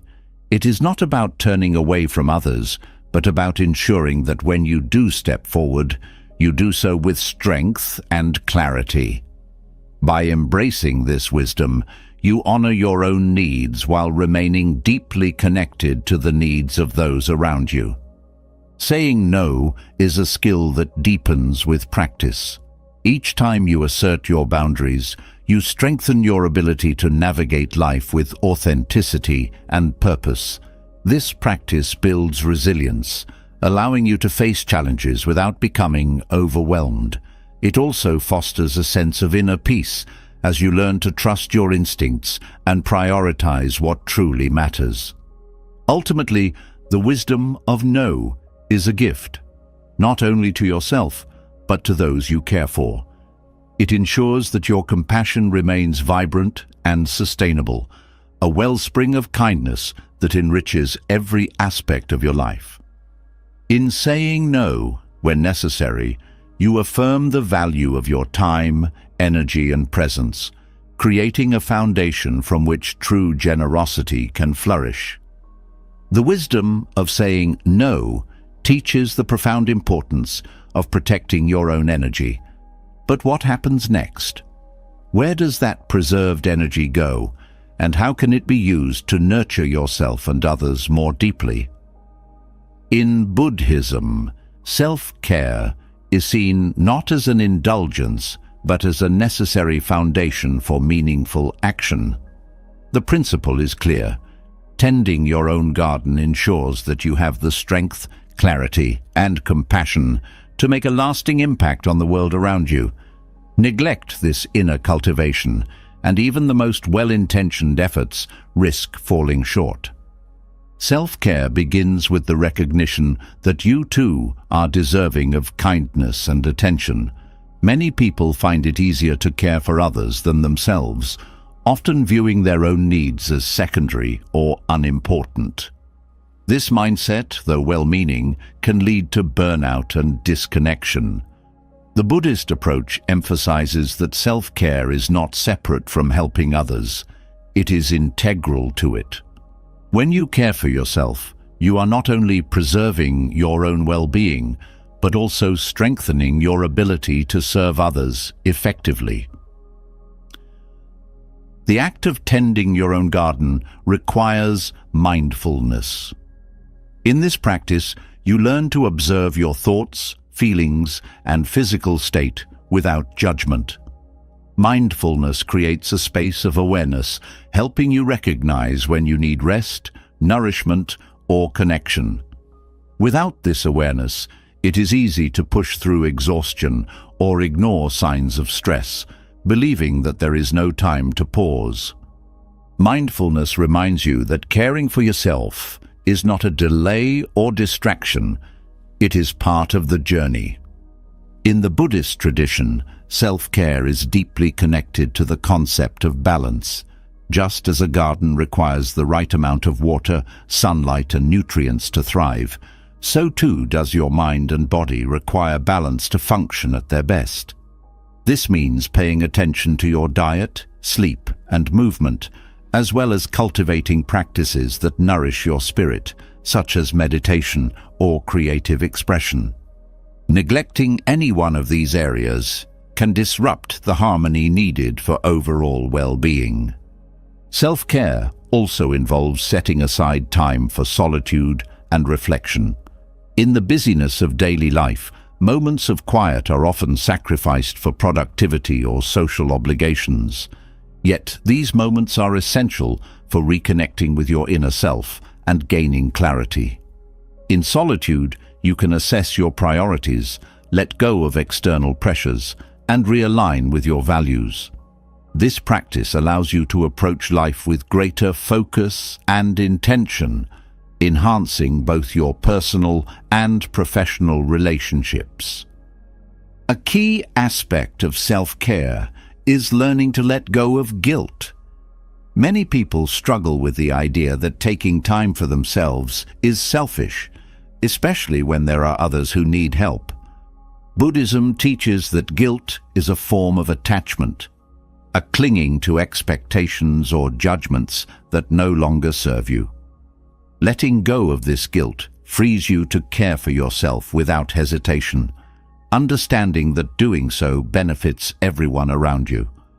A well-tended garden does not just flourish for its own sake. It provides beauty, nourishment, and inspiration to others. The practice of self-compassion is central to the Buddhist approach to self-care. Self-compassion involves treating yourself with the same kindness and understanding that you would offer to a dear friend. This means acknowledging your imperfections without harsh criticism, forgiving yourself for mistakes, and recognizing your inherent worth. Self-compassion creates a foundation of inner peace, making it easier to weather challenges and maintain resilience. Tending your own garden also means protecting it from external influences that drain your energy or disrupt your peace. This might involve setting boundaries with people who demand too much of your time, limiting exposure to negative environments, or choosing activities that align with your values. Protecting your inner space is not about shutting others out, but about creating an environment where you can grow and thrive. It is an act of self-respect that strengthens your ability to engage meaningfully with the world. The Buddhist principle of impermanence also plays a role in self-care. By acknowledging that everything is temporary, both joy and suffering, you can approach self-care with a sense of balance and perspective. Impermanence reminds you to cherish the present moment, to find joy in small acts of care, and to release the pressures of perfection. It encourages you to focus on the process rather than the outcome, trusting that consistent effort will yield growth over time. Self-care is not a one-size-fits-all practice. Just as every garden has unique needs, so too does every individual require a personalized approach to well-being. For some, self-care might involve physical activity or creative expression. For others, it could mean connecting with nature, spending time with loved ones, or pursuing a passion. The key is to explore what truly nourishes you and to make it a regular part of your life. This exploration is an act of self-discovery, revealing insights about your preferences, strengths, and desires. Another important aspect of self-care is gratitude.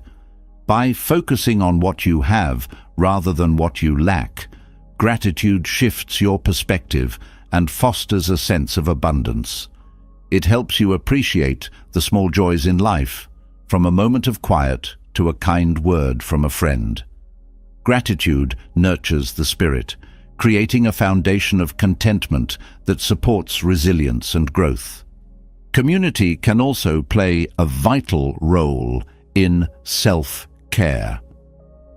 While solitude is essential for reflection, connection with others provides support and encouragement. In Buddhism, the concept of Sangha, or spiritual community, highlights the importance of surrounding yourself with people who uplift and inspire you. A supportive community acts as a mirror, reflecting your strengths and reminding you of your worth. It also provides a sense of belonging, which is essential for emotional well-being. Tending your own garden requires patience. Growth does not happen overnight, and there will be setbacks along the way. Just as a gardener must weed, water, and prune consistently, self-care requires ongoing effort and attention.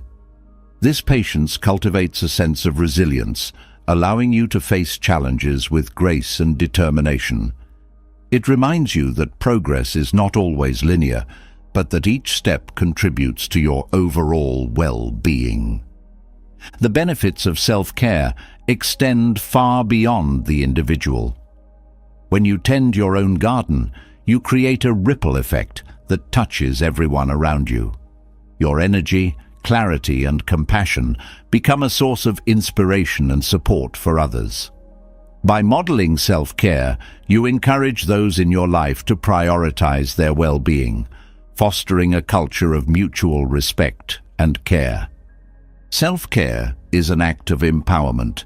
It reminds you that you have the ability to shape your own well-being, to create a life that aligns with your values and aspirations.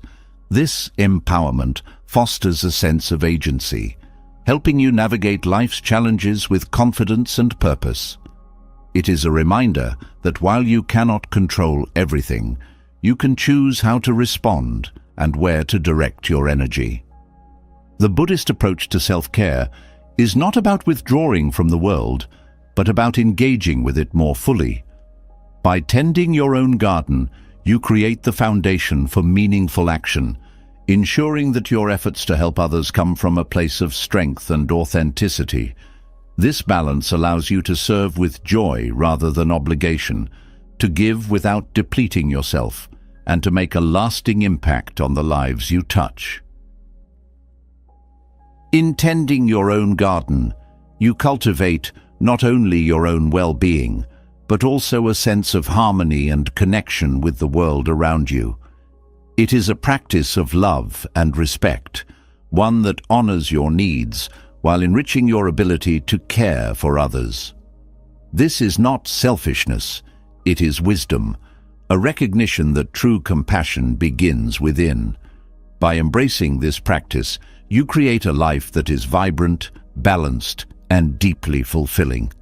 A testament to the power of self-care in all its forms. Caring for yourself is not an isolated act. It extends beyond your own well-being, creating a quiet yet powerful ripple that influences the lives of others. The balance you cultivate within yourself has the potential to inspire, to teach, and to lead by example. This is not about overtly instructing others, but about embodying a life of harmony and showing how self-care transforms not only your actions, but your relationships. The ripple effect of balance is one of the most profound gifts you can give to the world. When you prioritize self-care, you send an unspoken message to those around you. Your well-being matters.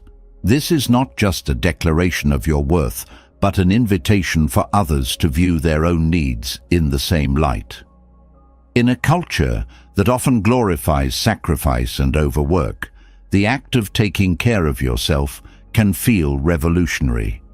It challenges the norm and encourages others to rethink the way they live, work, and relate to their own boundaries.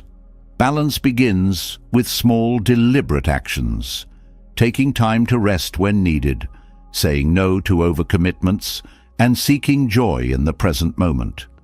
These choices, though personal, are observed by those closest to you. Family, friends, colleagues, and even casual acquaintances notice the calm confidence that comes from prioritizing your own well-being. This observation plants seeds of curiosity and reflection, encouraging them to consider whether they, too, could benefit from a similar approach. Leading by example is a powerful form of influence.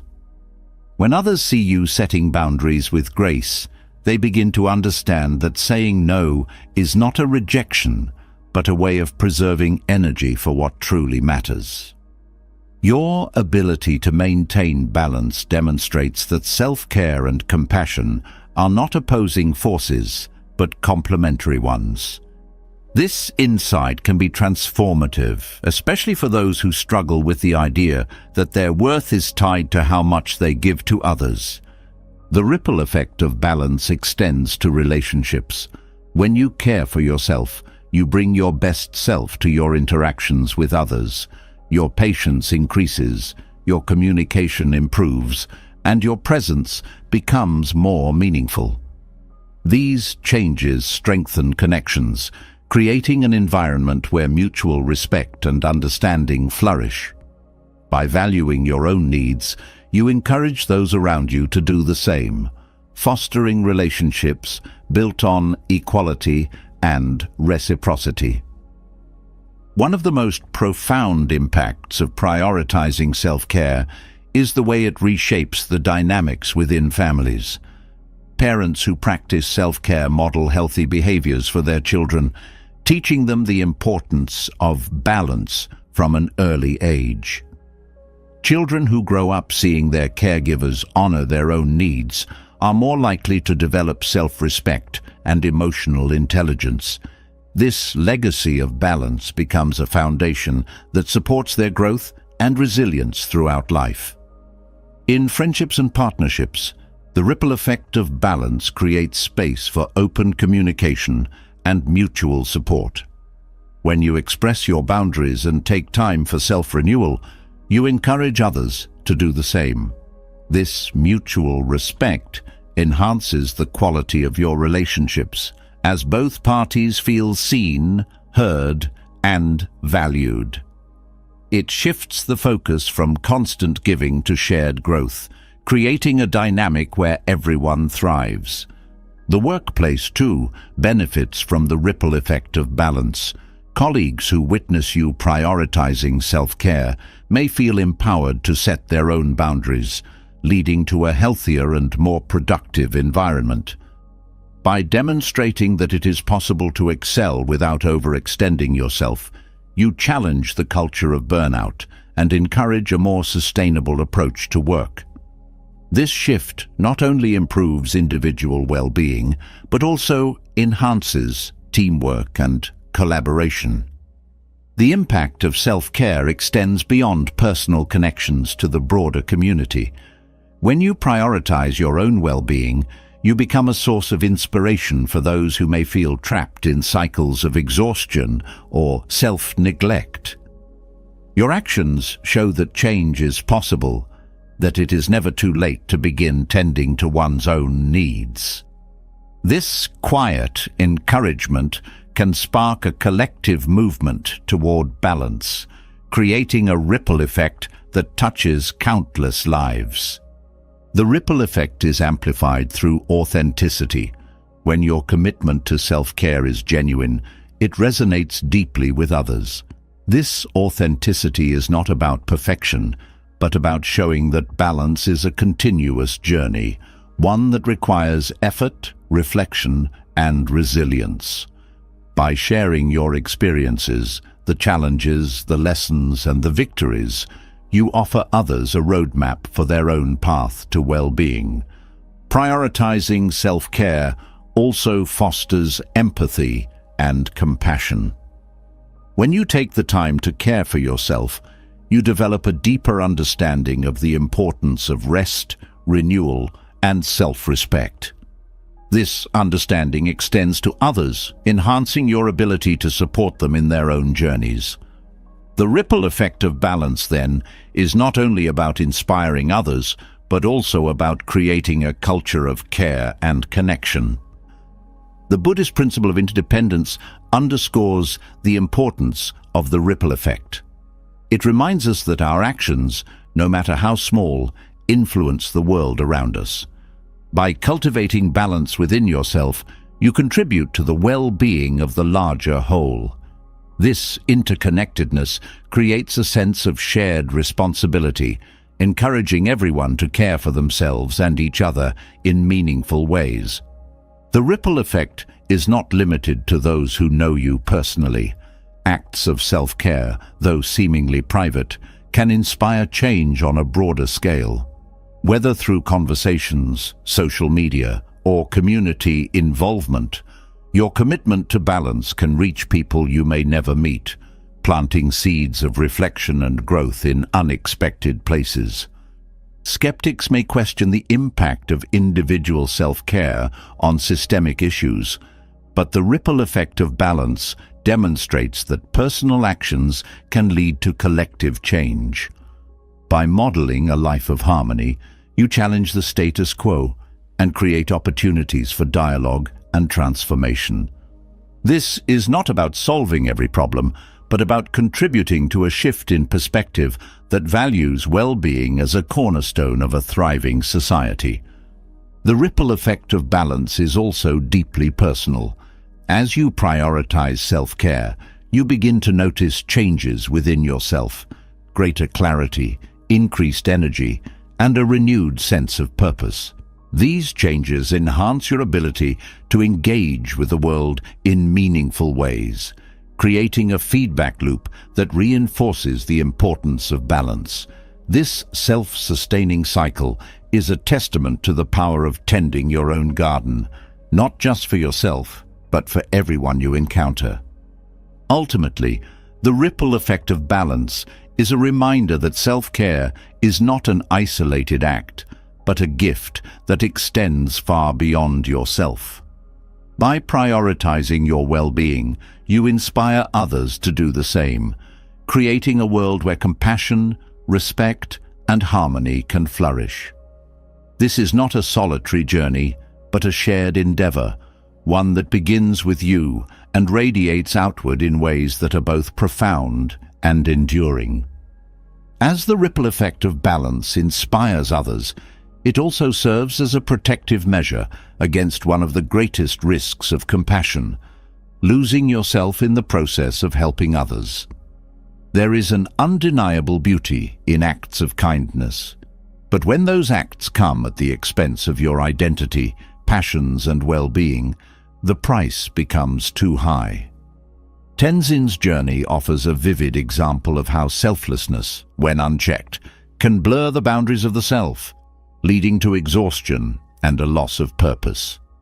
The key lies in understanding how to give without losing who you are. Dedicating yourself to others is often seen as noble, and while it can be, there is a subtle danger in letting your role as a helper consume your sense of self. For Tenzin, the more he immersed himself in the needs of others, the more he neglected his own desires and identity.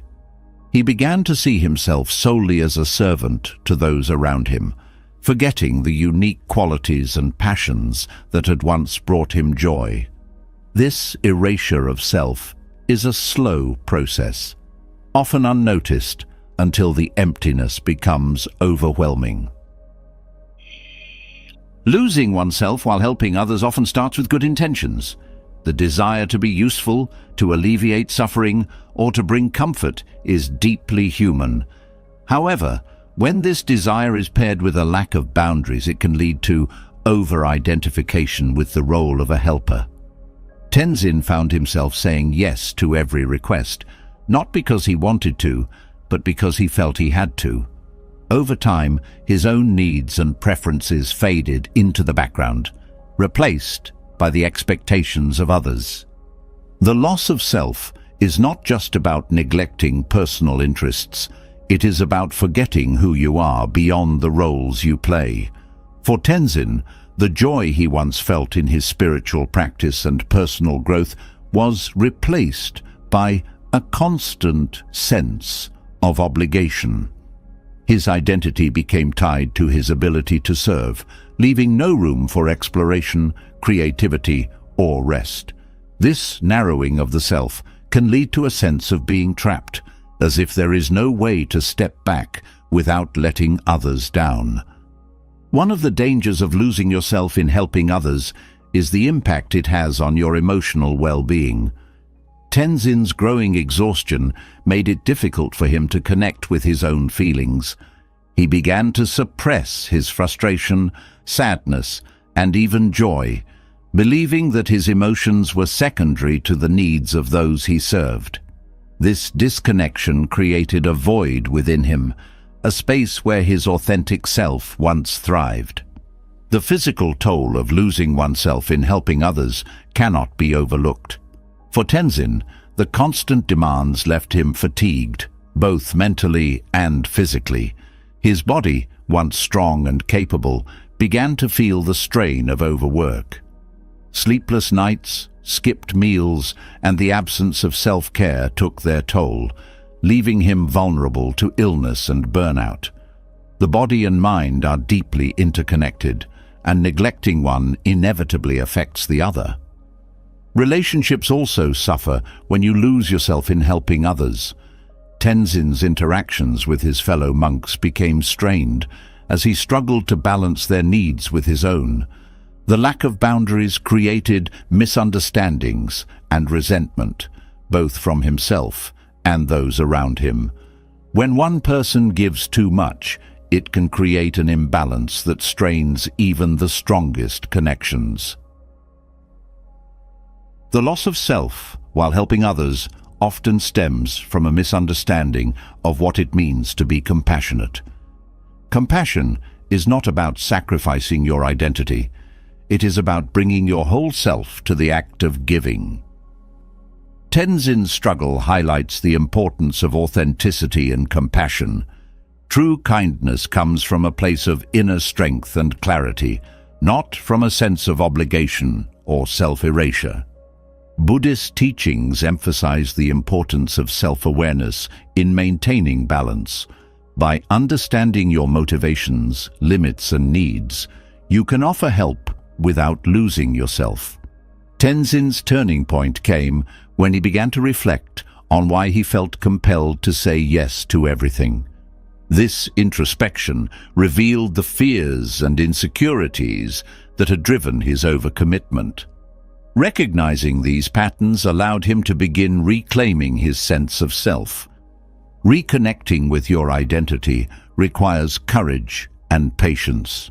For Tenzin, this meant rediscovering the activities and practices that brought him joy. He began to carve out time for meditation, creative expression, and moments of stillness. These small acts of self-care helped him reconnect with the parts of himself that had been overshadowed by his role as a helper. Reclaiming his identity did not diminish his compassion, it enhanced it, allowing him to give from a place of authenticity and balance. Another important step in avoiding the loss of self is embracing imperfection. Tenzin had long believed that he needed to meet every need and solve every problem to be worthy of respect. This belief created an impossible standard that left him feeling inadequate, no matter how much he did. By accepting that he could not do everything, Tenzin freed himself from the pressure to be perfect. This acceptance allowed him to focus on what he could do, rather than being consumed by what he could not. The practice of mindfulness played a pivotal role in Tenzin's journey. By staying present, he was able to recognize when he was pushing himself too hard or neglecting his own needs.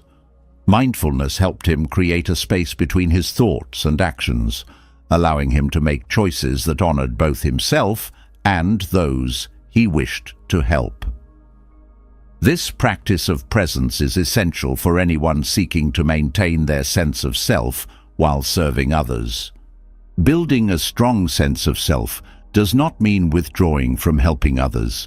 It means finding a balance that allows you to thrive. Tenzin's journey showed that by prioritizing his own well-being, he became a more effective and compassionate helper. His renewed energy and clarity allowed him to engage with others in a way that was both meaningful and sustainable. Self-respect is another key element in avoiding the loss of self. Tenzin learned to value his time, energy, and identity as much as he valued those of others. This shift in perspective allowed him to set boundaries and prioritize his needs without guilt. Self-respect is not about putting yourself above others. It is about recognizing that your well-being is equally important. The process of reclaiming oneself after losing identity to helping others is deeply transformative. It requires a willingness to confront fears, redefine priorities, and embrace vulnerability. For Tenzin, this journey was not easy, but it was essential. By reconnecting with his true self, he discovered a new depth of compassion, one that was rooted in authenticity and balance. Tenzin's story is a reminder that losing oneself is not inevitable. With awareness, intention, and self-care, it is possible to help others without sacrificing your identity. This balance allows you to bring your full self to the act of giving, creating a ripple effect of kindness and connection that enriches everyone involved. By honoring your own needs, you not only preserve your well-being, but also inspire others to do the same, fostering a culture of compassion that is both sustainable and transformative. Reclaiming yourself from the overwhelming demands of others brings clarity, but how do you ensure you never lose that balance again? The answer lies in learning to listen, truly listen, to the subtle signals your body and mind send every day. These signals are your compass, guiding you toward a life that honors your limits and sustains your well-being.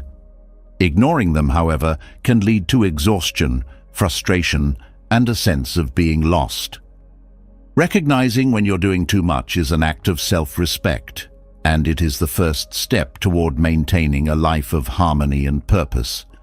The body has a language of its own, and it speaks loudly when it needs care. Physical fatigue is often the first and clearest warning sign that you're overextending yourself. You may feel a heaviness in your limbs, an inability to focus, or a general sense of being drained even after a full night's sleep. This persistent tiredness is not laziness. It is your body's way of pleading for rest and renewal. Ignoring it only deepens the strain, making recovery more difficult. Sleep disruptions are another critical signal that you're pushing too hard. Difficulty falling asleep, staying asleep, or waking up feeling unrefreshed are all indicators that your body and mind are struggling to cope with the demands placed on them. These disruptions often stem from an overactive mind, racing with unfinished tasks, worries, and responsibilities. Sleep is essential for healing and restoration, and neglecting it creates a vicious cycle of exhaustion and stress. Physical tension is another clue that you may be doing too much. Tight shoulders, clenched jaws, and headaches often indicate that your body is holding on to stress. This tension may seem minor at first, but over time, it can lead to chronic pain and other health issues. Learning to notice and release this tension is a vital part of listening to your body. Your mind also has its ways of signaling when enough is enough. Emotional overwhelm is a powerful indicator that you're taking on more than you can handle. Feelings of irritability, sadness, or anxiety may arise seemingly out of nowhere, but they are often rooted in unmet needs and unacknowledged stress. These emotions are not weaknesses. They are your mind's way of calling for attention and care. Another mental sign of overextension is difficulty concentrating. When your plate is too full, your brain struggles to keep up, making it hard to focus on even the simplest tasks. This lack of clarity can lead to mistakes, frustration, and a sense of inadequacy, further compounding the stress. Recognizing when your mind is stretched too thin is essential for reclaiming your focus and effectiveness. Feeling disconnected from yourself and others is another warning sign. When you're doing too much, it's easy to lose touch with your own needs, desires, and emotions. This disconnection can leave you feeling numb or detached, as if you're going through the motions without truly engaging with life. It can also strain relationships, as you may become less present and attentive to the people you care about. Burnout, a state of physical, emotional, and mental exhaustion, is the ultimate consequence of ignoring these warning signs. Burnout doesn't happen overnight. It builds slowly, often unnoticed, until it becomes debilitating. Recognizing the early signs of burnout, such as chronic fatigue, cynicism, and a sense of hopelessness is critical for preventing it from taking hold. Learning to listen to your body and mind requires mindfulness. By paying attention to your physical sensations, emotions, and thoughts, you can catch these signals before they become overwhelming. This awareness allows you to take proactive steps to care for yourself, whether that means resting, seeking support, or adjusting your commitments. Mindfulness is not about eliminating stress, but about responding to it with intention and compassion. The practice of checking in with yourself regularly can help you stay attuned to your needs. Taking a few moments each day to ask yourself how you're feeling physically, emotionally, and mentally can reveal patterns and areas that need attention. This practice doesn't have to be complicated. It can be as simple as pausing during your day to notice your breath, your posture, or your mood. Setting boundaries is another essential aspect of listening to your body and mind. By saying no to tasks and responsibilities that exceed your capacity, you create space for rest and renewal. Boundaries protect your energy and help you prioritize what truly matters, ensuring that your time and efforts are aligned with your values.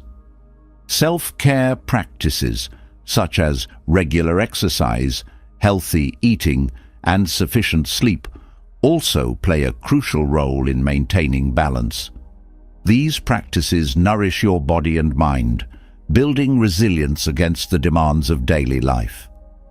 They are not luxuries, they are necessities that support your ability to thrive. Seeking support when needed is another vital part of caring for yourself. Whether it's talking to a trusted friend, seeking professional guidance, or leaning on your community, reaching out for help is a sign of strength, not weakness. Support provides perspective, encouragement, and practical assistance, helping you navigate challenges with greater ease. Compassion toward yourself is key. When you notice signs that you're doing too much, it's easy to fall into self-criticism, believing that you should be able to handle more. But self-compassion reminds you that everyone has limits, and that honoring those limits is an act of wisdom, not failure. Treating yourself with kindness creates a foundation of self-respect that strengthens your ability to listen and respond to your needs. Listening to your body and mind is not a one-time act. It's a lifelong practice. It requires patience, curiosity, and a willingness to adjust as your circumstances change. Over time, this practice becomes second nature, helping you maintain balance and prevent the cycle of overextension and burnout. By learning to recognize the signs that you're doing too much, you empower yourself to take control of your well-being. This awareness allows you to live with greater intention, resilience, and joy, ensuring that your efforts to help others come from a place of strength and authenticity. Listening to your body and mind is not just about avoiding exhaustion. It's about creating a life that honors and nurtures the whole of who you are. Recognizing the signs of overextension within your body and mind reveals an essential truth. Even the kindest among us cannot give endlessly without rest. There is a pervasive belief that true kindness requires constant availability and limitless strength. But this myth is not only harmful, it is unsustainable. To embrace kindness fully, one must also embrace rest as an integral part of a compassionate life. Rest is not weakness.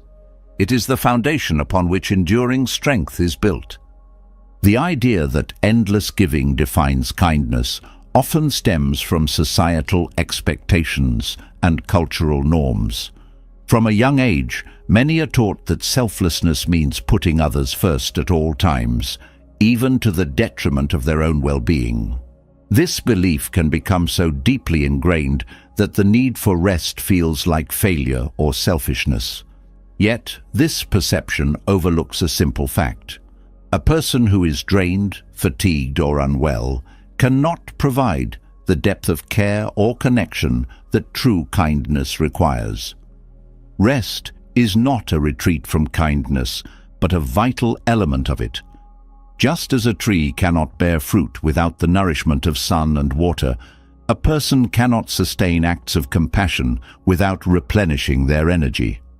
Rest restores the body, calms the mind, and renews the spirit, allowing you to give from a place of abundance rather than depletion. Without it, even the most genuine efforts to help others become strained, mechanical, or hollow. The human body is designed with natural rhythms that signal when rest is needed. These rhythms, often referred to as the circadian cycle, govern sleep, energy levels, and overall functioning. Ignoring these cues disrupts the body's balance, leading to fatigue, illness, and diminished mental clarity. Rest is not merely a luxury, it is a biological necessity that supports every aspect of well-being. The mind, too, requires rest to function at its best. Constant activity and mental engagement can lead to burnout, a state of emotional and cognitive exhaustion that makes it difficult to think clearly, make decisions, or engage meaningfully with others. Rest provides the space for reflection and renewal, fostering creativity, problem-solving, and emotional resilience. Without it, the mind becomes overwhelmed, unable to process or prioritize effectively. Rest is also essential for maintaining emotional balance. When you are well rested, you are better equipped to manage stress, navigate challenges, and respond to others with patience and empathy. Fatigue, on the other hand, often amplifies negative emotions, making it harder to remain calm or compassionate.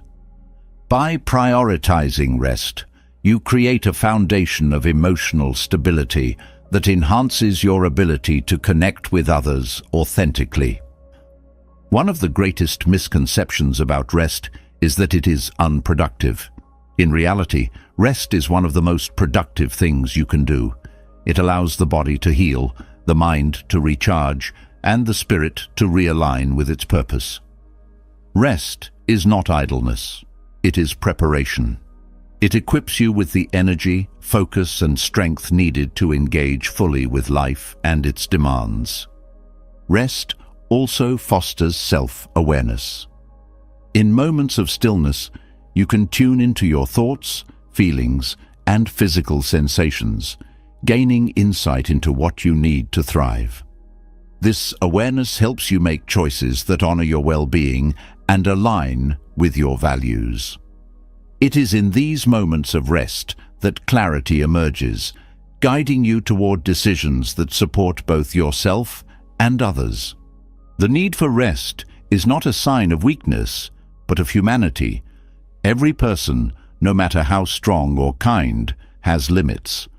Acknowledging these limits is an act of wisdom and humility, a recognition that you are not a machine, but a living being with needs and vulnerabilities. Rest is a way of honoring these truths, of caring for yourself so that you can continue to care for others. Rest also enhances the quality of your kindness. When you are rested, you are more present, attentive, and engaged. Your acts of compassion become more thoughtful and impactful, reflecting the depth of your care rather than the exhaustion of obligation. This shift transforms kindness from a draining task into a joyful expression of connection and love. In Buddhist philosophy, rest is viewed as an essential part of balance. The concept of the middle way emphasizes moderation and harmony, rejecting extremes in favor of sustainable practices. Rest embodies this principle, providing the balance needed to maintain both physical vitality and emotional equilibrium. It is a reminder that kindness to oneself is as important as kindness to others. The need for rest extends to every aspect of life, Whether it is physical rest through sleep, mental rest through mindfulness, or emotional rest through moments of solitude, each form of rest contributes to overall well-being. Together, they create a holistic approach to care that supports you in giving your best to the world. Rest is not a pause from compassion. It is its partner. By allowing yourself to rest, you ensure that your kindness remains authentic, vibrant, and enduring. It is a gift to yourself and to those you care for, a way of preserving the integrity and depth of your connection. Rest is not the absence of action, but the presence of intention, a way of cultivating the strength needed to engage with life fully. The myth of endless strength often leads to guilt when rest is needed. This guilt can be deeply ingrained, fueled by societal messages that equate worth with productivity or self-sacrifice. Overcoming this guilt requires a shift in perspective, a recognition that rest is not selfish, but essential. It is an act of self-respect that allows you to give more meaningfully and sustainably. Rest also challenges the idea that kindness must be constant to be genuine. True kindness is not measured by how much you do or how often you give. It is measured by the quality of your actions and the intention behind them. Rest ensures that your kindness is thoughtful, sincere, and impactful, free from the strain of overextension. The practice of rest is deeply personal. What restores one person may differ from what restores another. For some, rest may mean quiet solitude. For others, it may mean engaging in a favorite hobby, spending time in nature, or connecting with loved ones. The key is to explore what nourishes you and to make it a regular part of your life. Rest is not one size fits all. It is a practice of self-discovery and care. Rest also fosters gratitude. In moments of rest, you can reflect on the beauty and abundance of life, appreciating the simple joys that often go unnoticed in the busyness of daily routines.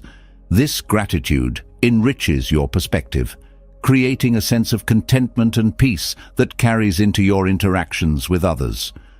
By embracing rest, you challenge the myth of endless strength and redefine what it means to be kind. Rest is not a weakness to overcome, but a strength to cultivate.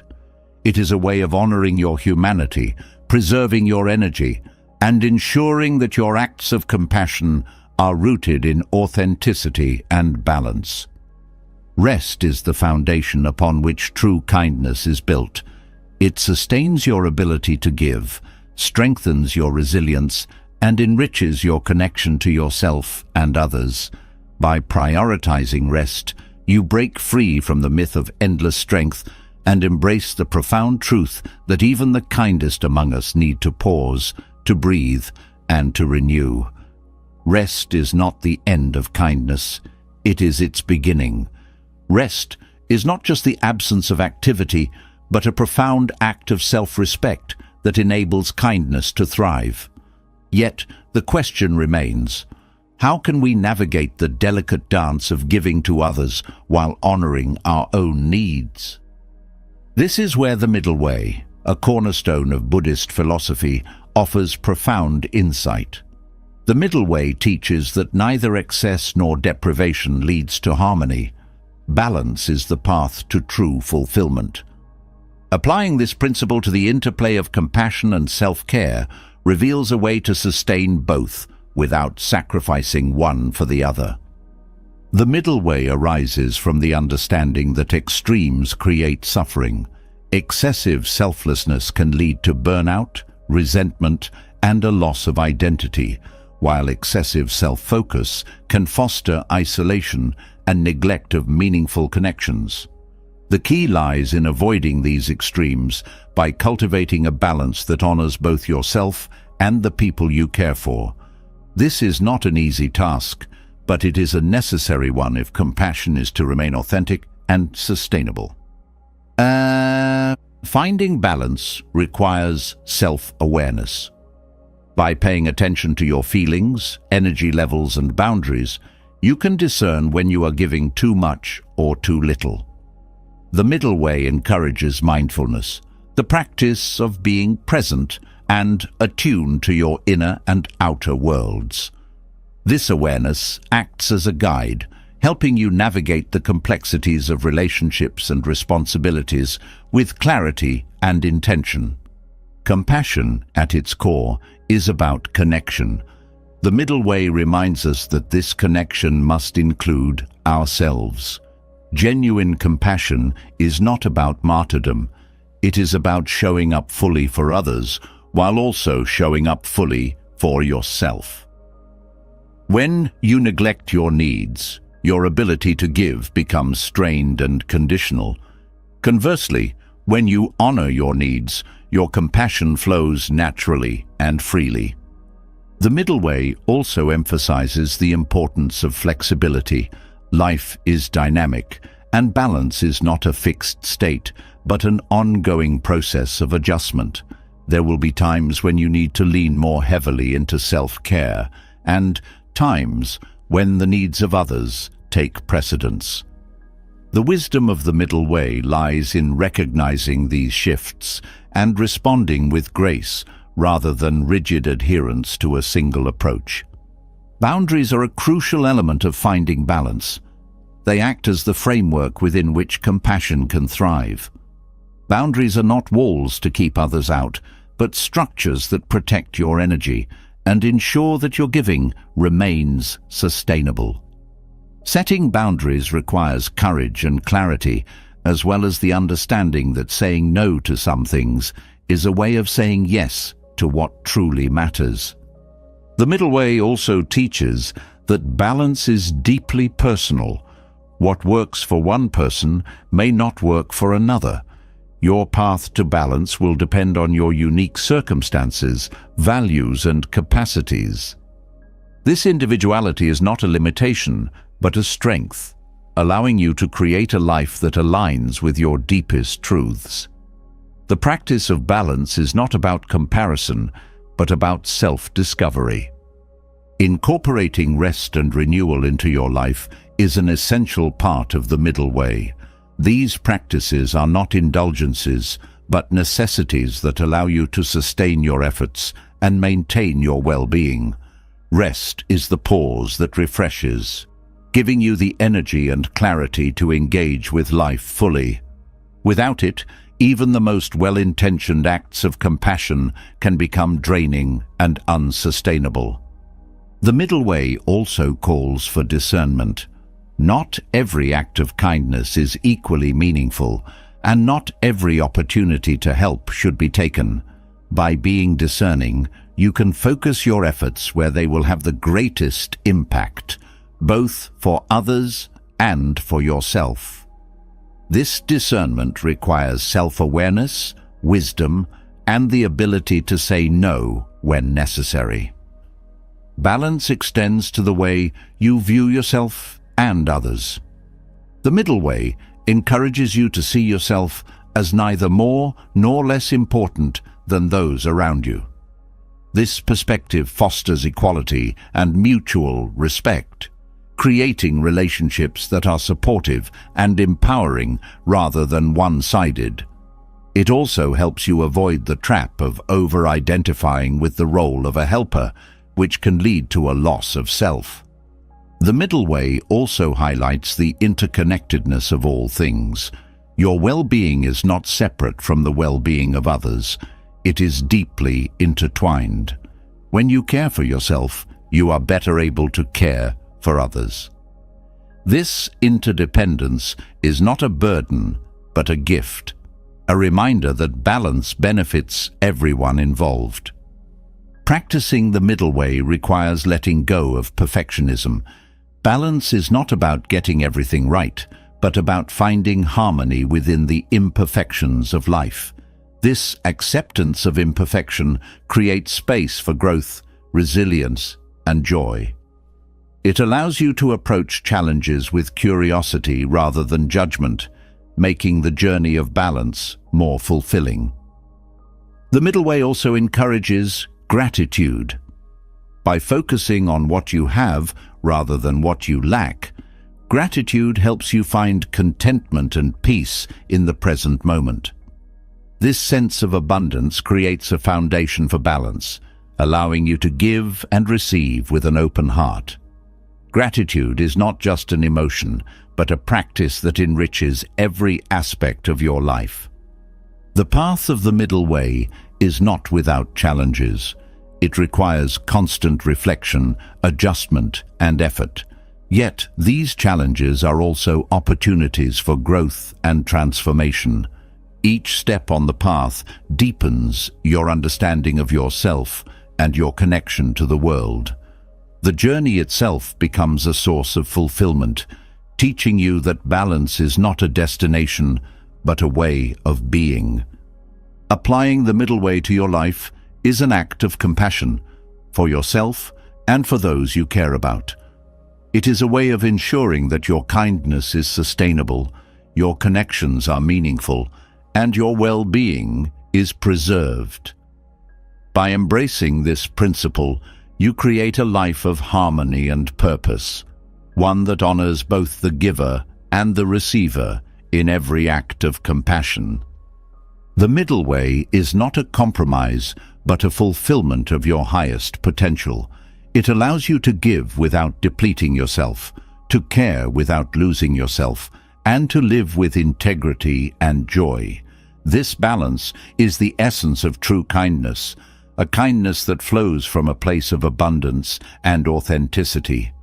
By finding this balance, you embody the wisdom of the middle way and bring its profound teachings to life. Understanding the balance of giving and receiving leads naturally to a profound truth. Not everything offered should be accepted.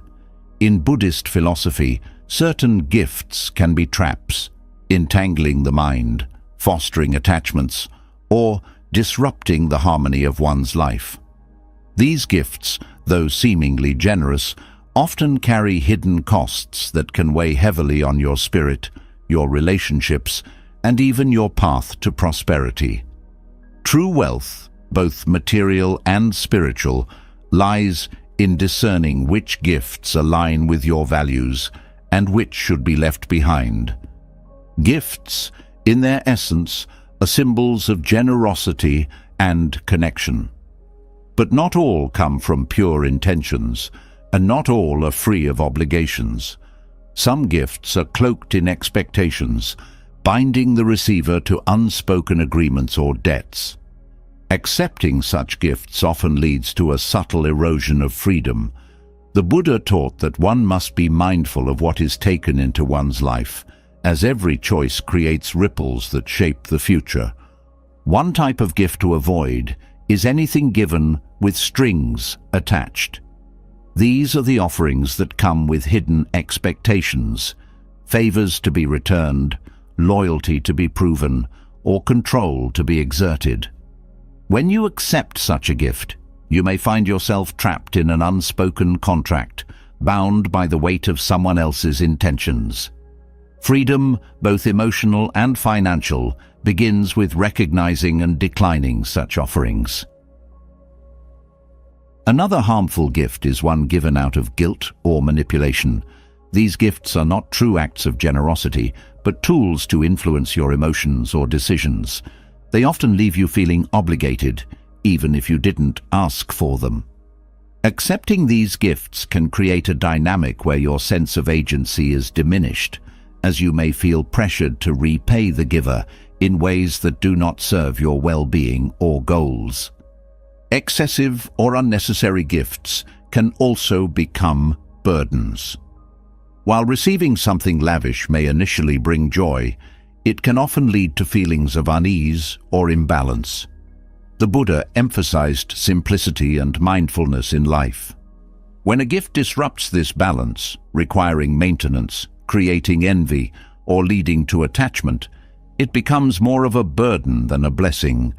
True richness comes from contentment, not accumulation. Material gifts that encourage unhealthy habits or dependencies are another category to be wary of. These gifts might appear as harmless indulgences, but over time they can foster cravings, attachments, or harmful behaviors. Whether it's excessive luxury or items that feed addiction, such gifts pull you away from the middle way, the balanced path of mindful living. The intention behind a gift is as important as the gift itself. A present offered with resentment, pity, or superiority carries a negative energy that can subtly affect the receiver. Accepting gifts born of negative intentions can create an atmosphere of tension and unease. By being mindful of the giver's state of mind, you can protect your peace and preserve relationships built on mutual respect. Culturally, rejecting gifts is often seen as impolite, but Buddhism teaches that gracious refusal, when done with mindfulness and gratitude, is an act of self-respect. Declining a gift does not diminish the giver's generosity. Instead, it preserves your autonomy and ensures that what you accept aligns with your values. It is not about rejection, but about discernment, a way of honoring both yourself and the giver. Gifts that undermine your principles or values should never be accepted. These are the offers that require compromising your integrity or going against your beliefs. Whether it's a favor that conflicts with your ethics or a material item that disrupts your spiritual practice, such gifts are not worth the cost. Staying true to yourself is the greatest form of wealth, far surpassing any material gain. Accepting gifts that overshadow your independence can also be harmful. Financial or material gifts that create dependence on another person often lead to a loss of control over your own decisions and life path. True abundance comes from self-reliance, not from being tethered to the generosity of others. By declining such gifts, you affirm your own capability and resilience. The act of refusing a gift can be empowering. It reminds you that you are in control of what enters your life and that you have the strength to choose what aligns with your purpose. This practice also fosters a sense of inner richness, as you learn to derive fulfillment not from what is given to you, but from what you create and cultivate within yourself. Mindfulness in gift acceptance extends beyond material items to intangible offerings such as advice, praise, or emotional support. Not all advice is given with your best interests at heart, and not all praise reflects genuine appreciation. Similarly, emotional support that comes with conditions or hidden motives can create unhealthy dynamics. By discerning the true nature of these intangible gifts, you can protect your emotional well-being and maintain clarity in your relationships.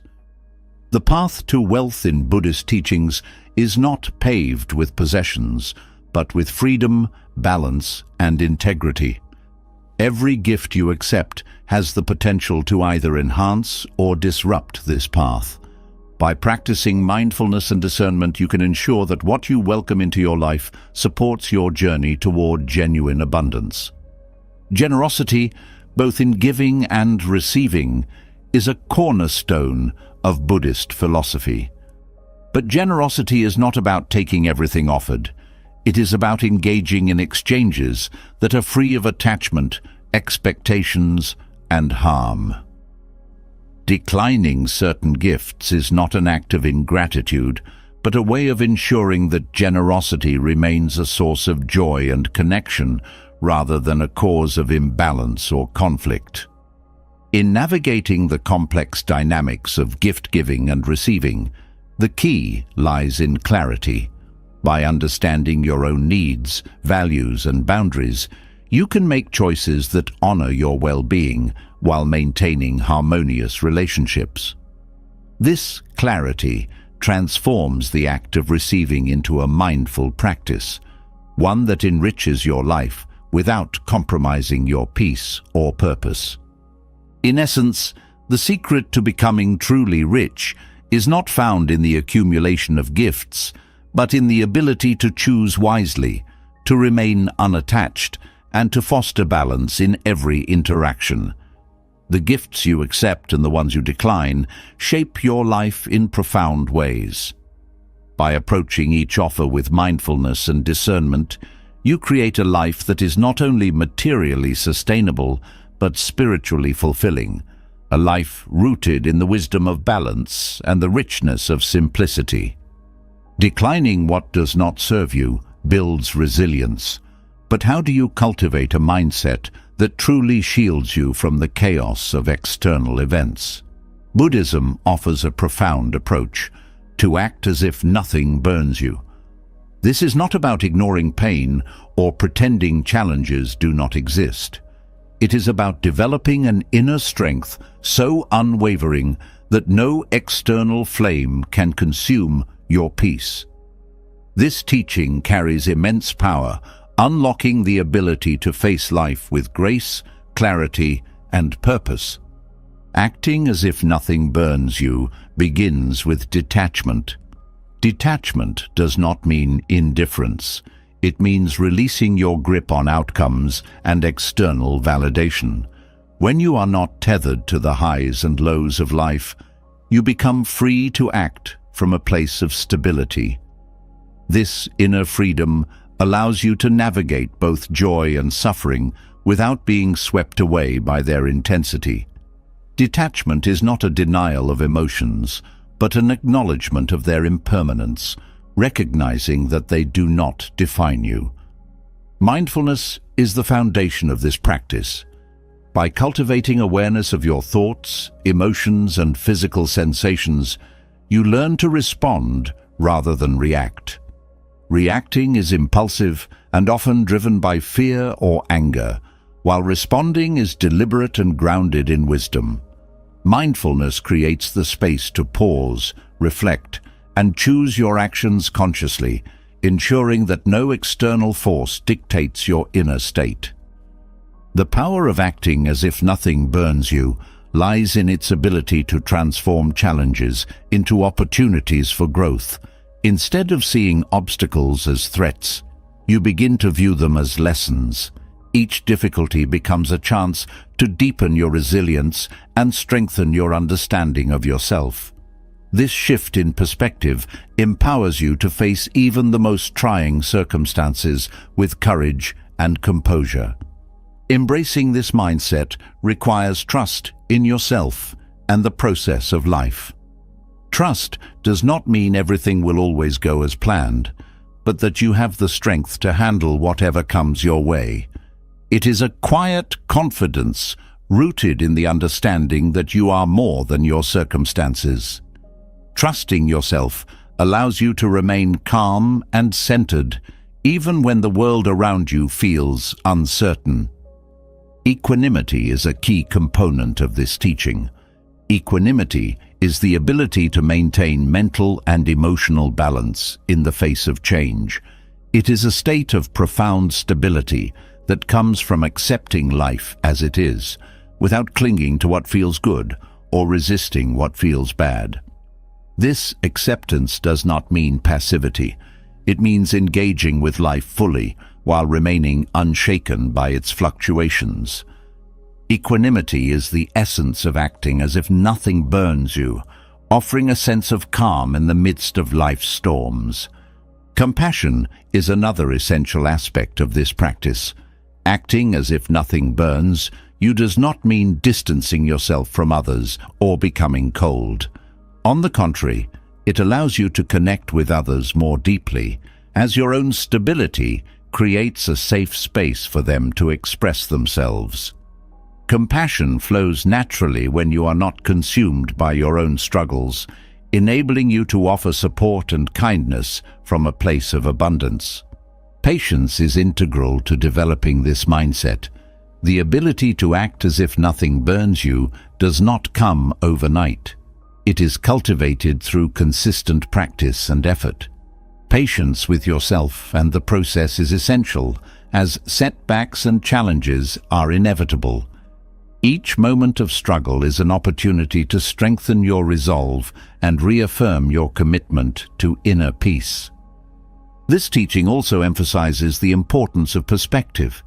When you act as if nothing burns you, you begin to see life's events in context, recognizing that no single moment defines your entire existence. This broader perspective helps you let go of the need to control every detail and instead focus on what truly matters. Perspective is the lens through which you view life, and shifting it can transform even the most painful experiences into sources of wisdom. Gratitude plays a vital role in this practice. By focusing on what you have rather than what you lack, gratitude shifts your attention away from problems and toward possibilities. It helps you see the beauty in the present moment, even amid difficulty.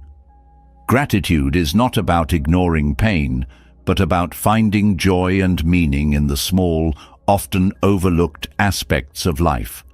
The practice of acting as if nothing burns you is not about suppressing emotions, but about understanding them. Emotions are not enemies to be defeated, but messages to be understood. By acknowledging your feelings without letting them control you, you develop a deeper connection with yourself. This self-awareness is the foundation of true strength, enabling you to act from a place of authenticity and balance. Boundaries are crucial to sustaining this mindset.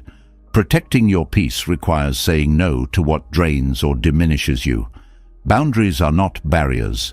They are expressions of self-respect that allow you to engage with life on your terms. Setting and maintaining boundaries ensures that your energy is directed toward what aligns with your values and purpose. The wisdom of this teaching extends to relationships. Acting as if nothing burns you allows you to navigate conflicts and misunderstandings with grace. Instead of reacting defensively, you approach interactions with curiosity and empathy, seeking to understand rather than dominate. This approach fosters deeper connections and mutual respect, creating relationships that are both supportive and empowering. This practice also encourages self-compassion.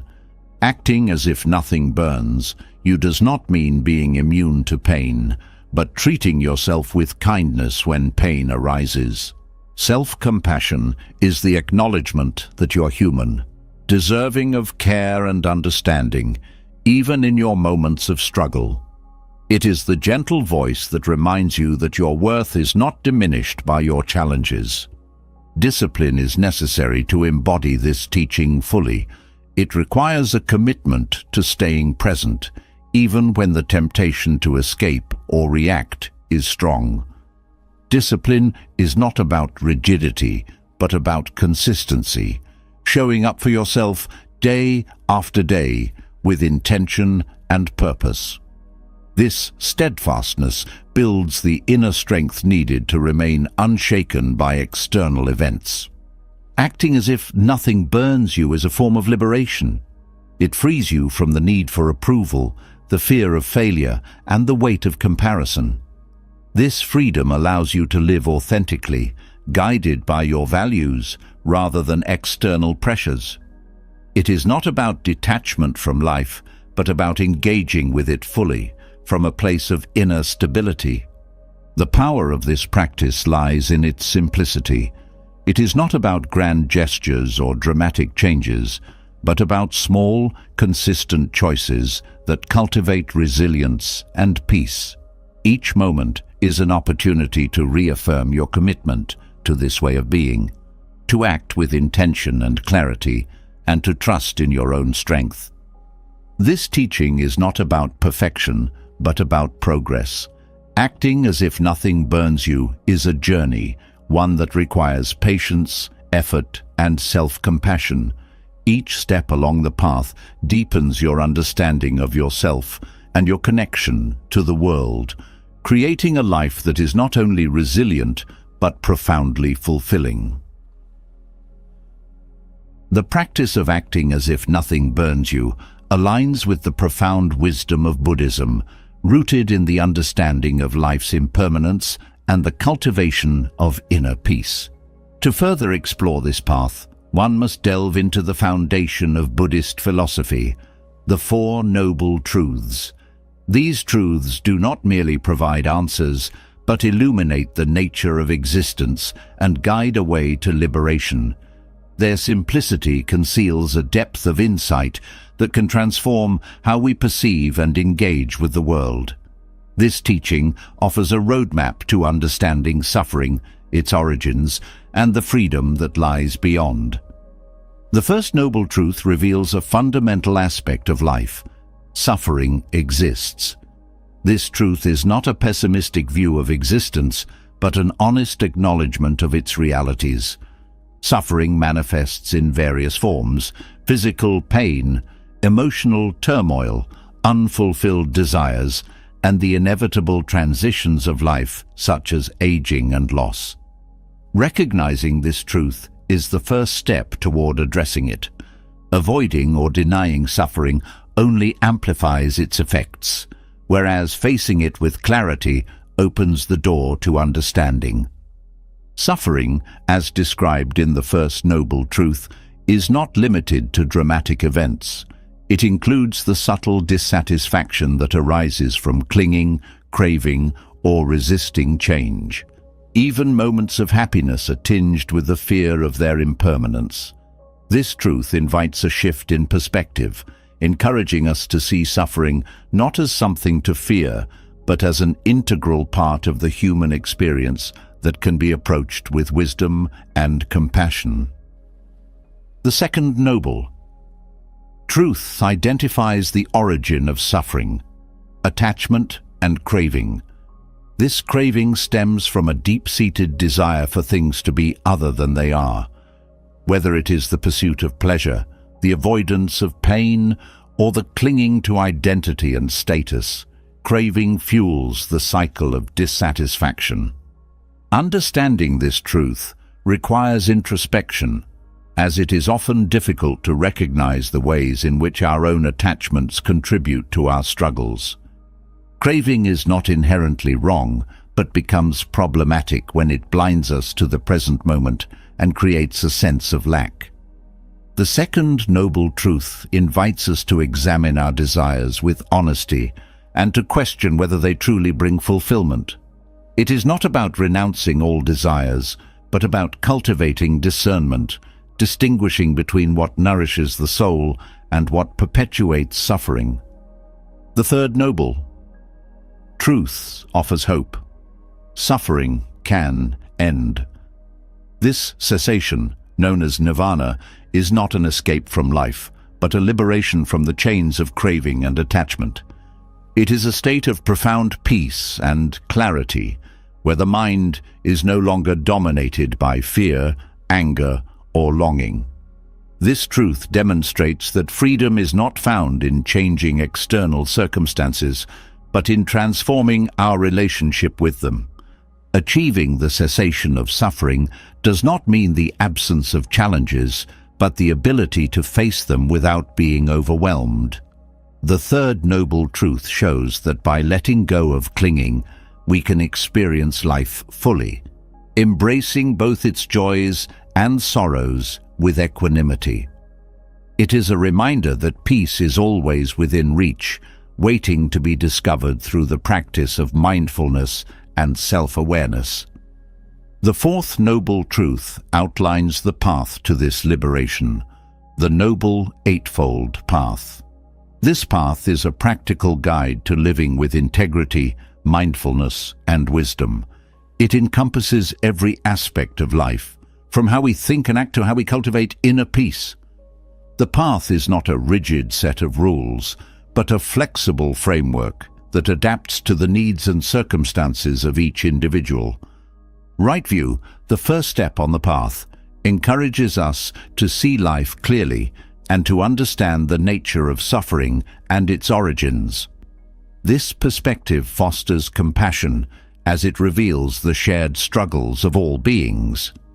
Right Intention builds on this understanding, guiding us to cultivate motivations rooted in kindness, generosity, and the desire for liberation.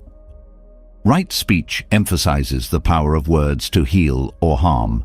It invites mindfulness in communication, encouraging honesty, kindness, and restraint. By practicing right speech, we create connections based on respect and understanding, reducing conflict and fostering harmony. Right action focuses on ethical conduct, encouraging us to live in ways that do not cause harm to ourselves or others. This step involves acts of generosity, compassion, and integrity, aligning our actions with our values. Right livelihood extends this principle to our professional lives, urging us to choose work that supports rather than undermines well-being. Right effort is about cultivating positive states of mind and letting go of negativity. It requires discipline and perseverance, as well as the ability to recognize and redirect unwholesome thoughts. This effort is not about forcing change, but about nurturing growth with patience and care. Right. Mindfulness emphasizes the importance of presence and awareness. By paying attention to the present moment without judgment, we can observe our thoughts, emotions, and sensations with clarity. This practice helps us develop a deeper understanding of ourselves and the world around us, breaking free from habitual patterns of reactivity. Right.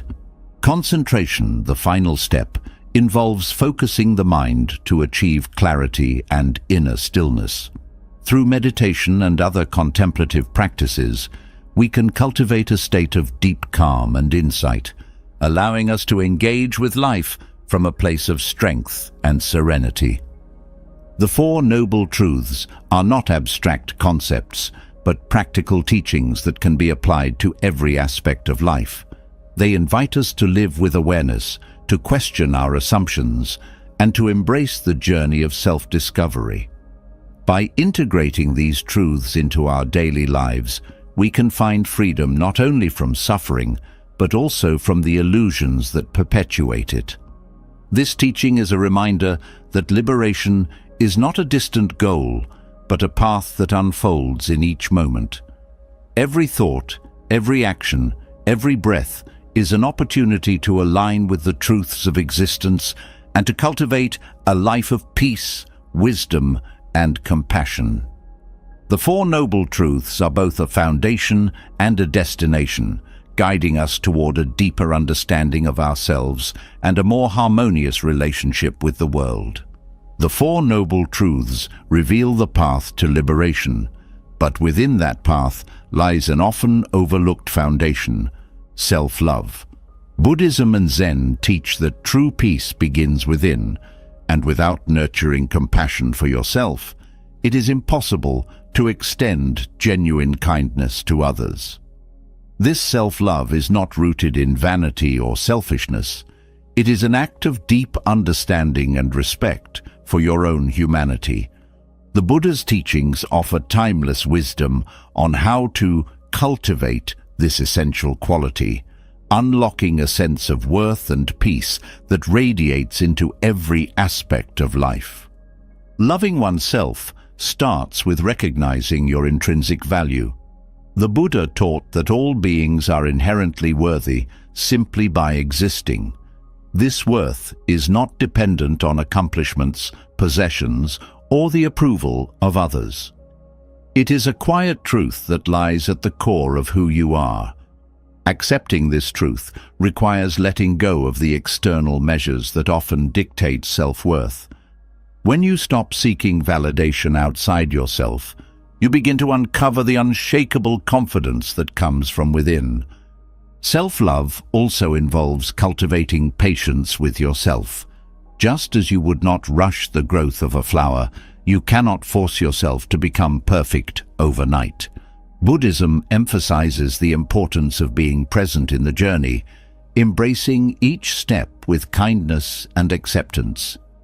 Mistakes and setbacks are part of growth, not signs of failure. By treating yourself with the same patience you would extend to a dear friend, you create a space for healing and transformation. Mindfulness is a cornerstone of self-love. By paying attention to your thoughts, emotions, and actions without judgment, you develop a deeper understanding of yourself. This awareness helps you identify patterns that no longer serve you, allowing you to make choices that align with your true self. Mindfulness also fosters gratitude for the present moment, shifting your focus from what you lack to what you already have. This shift creates a sense of abundance, nurturing self-acceptance and contentment. Compassion toward yourself is essential. The Buddha taught that compassion begins at home, within your own heart. When you acknowledge your struggles and meet them with understanding rather than criticism, you create an environment where growth can flourish. Self-compassion is not about excusing harmful behavior, but about recognizing that you are human, capable of both brilliance and imperfection. This recognition allows you to approach yourself with gentleness and care rather than harsh judgment. Letting go of self-criticism is another vital aspect of self-love.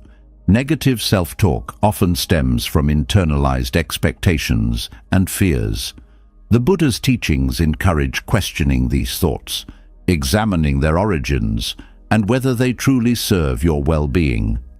By replacing self-criticism with self-encouragement, you shift your inner dialogue from one of limitation to one of possibility. This change empowers you to take risks, explore new opportunities, and embrace your potential. Boundaries are an expression of self-respect. Loving yourself means recognizing your limits and protecting your energy. Buddhism teaches that balance is essential, and setting boundaries is a way of honoring your needs without guilt. By saying no to what drains you and yes to what nourishes you, you create a life that reflects your values and priorities. Boundaries are not barriers, but bridges to a more fulfilling and authentic existence. Practicing forgiveness is a profound act of self-love. The Buddha often spoke of the importance of releasing resentment, not only toward others, but also toward yourself. Holding on to past mistakes or regrets only perpetuates suffering. Forgiveness allows you to let go of the burdens that weigh you down, creating space for renewal and growth. It is a gift you give yourself, freeing you from the chains of the past and opening the door to a brighter future. Nurturing your well-being is an integral part of loving yourself. This includes caring for your body, mind, and spirit through practices that promote health and vitality. Whether it is eating nourishing foods, engaging in physical activity, or taking time for rest and relaxation, these acts of self-care signal to yourself that you are worthy of care and attention. They are not indulgences, but necessities that support your ability to thrive. Gratitude deepens self-love by fostering appreciation for who you are. By focusing on your strengths, talents, and unique qualities, you build a positive relationship with yourself. Gratitude shifts your perspective from self-criticism to self-celebration, highlighting the beauty and potential within you. This practice strengthens your confidence and encourages you to approach life with enthusiasm and optimism. Connection with others enhances self-love by reminding you that you are not alone. The Buddha's teachings emphasize the interconnectedness of all beings, highlighting the importance of community and mutual support. By surrounding yourself with people who uplift and inspire you, you create an environment that nurtures your growth and well-being. These connections provide encouragement and perspective, reinforcing your sense of worth. Reflection is a powerful tool for cultivating self-love. Taking time to pause and examine your life allows you to identify what aligns with your values and what does not. This clarity helps you make choices that honor your true self, creating a life that reflects your authenticity. Reflection also fosters gratitude for the progress you have made and the person you are becoming. Embracing self-love is not about ego or arrogance. It is about honoring the sacredness of your existence. The Buddha taught that love begins within and radiates outward, creating a ripple effect of kindness and connection. When you love yourself, you create a foundation of strength and resilience that supports every aspect of your life. This love is not finite, but grows with practice, enriching both your own life and the lives of those around you. By integrating these teachings into your daily life, you begin to experience the profound transformation that comes from self-love. It is not a destination, but a journey, one that requires patience, mindfulness, and compassion. Each step brings you closer to the truth of who you are, revealing the limitless potential within you. Through self-love, you discover the peace and joy that come from living in alignment with your true self, embodying the wisdom of Buddhism and Zen in every moment.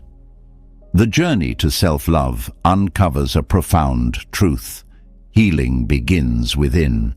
As you nurture compassion for yourself, you unlock the potential to address deeper wounds, both physical and emotional. Buddhism offers ancient techniques of self-healing that are not only transformative, but timeless, rooted in the understanding that true wellness is a balance of body, mind, and spirit. These practices guide you toward a state of harmony, helping you release pain, restore energy, and reconnect with your innate resilience. Self-healing starts with the power of breath. In Buddhist practice, the breath is seen as the bridge between the body and the mind.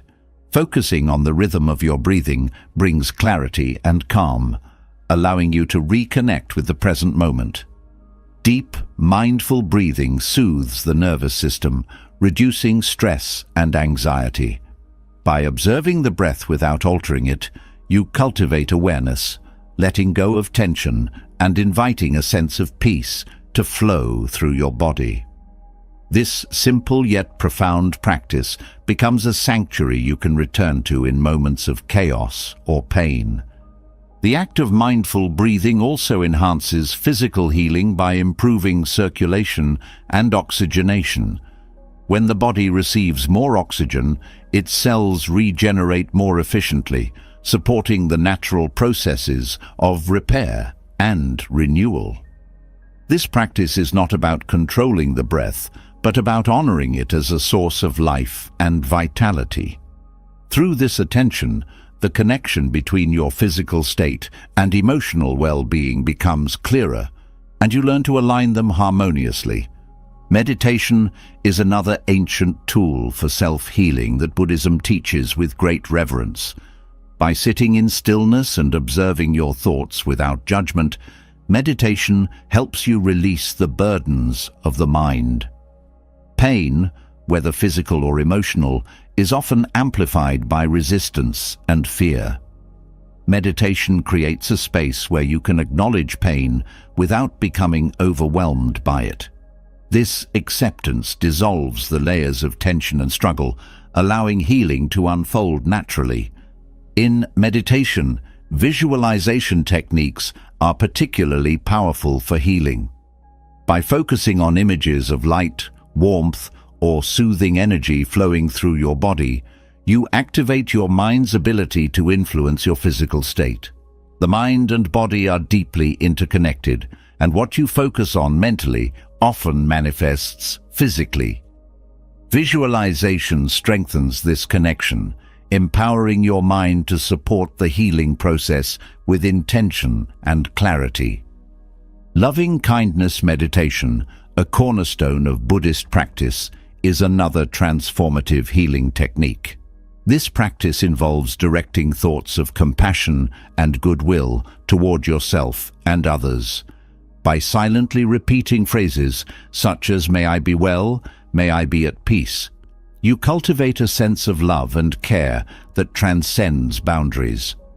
This energy not only soothes emotional wounds, but also strengthens your immune system and reduces stress hormones, contributing to physical healing. The power of loving kindness lies in its ability to shift your perspective. When you focus on sending love and compassion, you naturally let go of resentment, anger, and fear. These emotions often act as barriers to healing, keeping you trapped in a cycle of pain. Loving kindness breaks this cycle, opening the heart to forgiveness and acceptance. This release creates space for healing to take root, fostering a sense of wholeness and balance. Mindful movement, such as walking, meditation, or yoga, is another profound technique for self-healing. These practices connect the mind and body through deliberate, purposeful actions. Walking meditation involves taking slow, mindful steps, focusing on the sensation of your feet touching the ground. This practice grounds you in the present moment, helping you release mental clutter and physical tension. It is a reminder that healing is not only about rest, but also about movement, gentle, intentional actions that restore energy and vitality. Yoga, as integrated into Buddhist traditions, emphasizes harmony between breath and motion. Each movement becomes an act of mindfulness, a way to listen to your body and honor its needs. This practice not only strengthens your physical body, but also balances your energy, helping you release emotional blockages stored within. Mindful movement teaches you to approach your body with respect and gratitude, fostering a deep sense of connection and healing. Dietary mindfulness is another ancient technique rooted in Buddhist teachings. Food is seen not just as sustenance, but as a source of energy and healing. By eating mindfully, you become aware of how food affects your body and emotions. This awareness helps you choose nourishment that supports your well-being, avoiding foods that disrupt your balance. The act of eating slowly and with gratitude transforms meals into opportunities for healing, reinforcing the connection between mind, body, and spirit. Energy healing practices, such as Reiki or Qi Gong, also draw inspiration from Buddhist principles. These techniques focus on balancing the life force energy that flows through the body. When this energy is blocked, it can lead to physical and emotional discomfort. By using techniques that restore its natural flow, you support the body's ability to heal itself. These practices remind you that healing is not about forcing change, but about creating the conditions for balance and harmony to emerge naturally. The role of forgiveness in healing cannot be overstated. Forgiveness, whether of yourself or others, is a profound act of liberation. Holding on to resentment or guilt creates tension and disharmony within the body and mind, obstructing the healing process. Forgiveness does not mean condoning harmful actions, but releasing the hold they have on you. This release frees your energy, allowing it to be directed toward healing and growth. Buddhism also teaches the importance of connection in self-healing. While healing begins within, it is often supported by the presence of others. Sharing your journey with trusted friends, mentors, or spiritual guides provides encouragement and perspective. Community offers a mirror in which you can see your progress and challenges more clearly, fostering a sense of belonging and mutual support that enhances healing.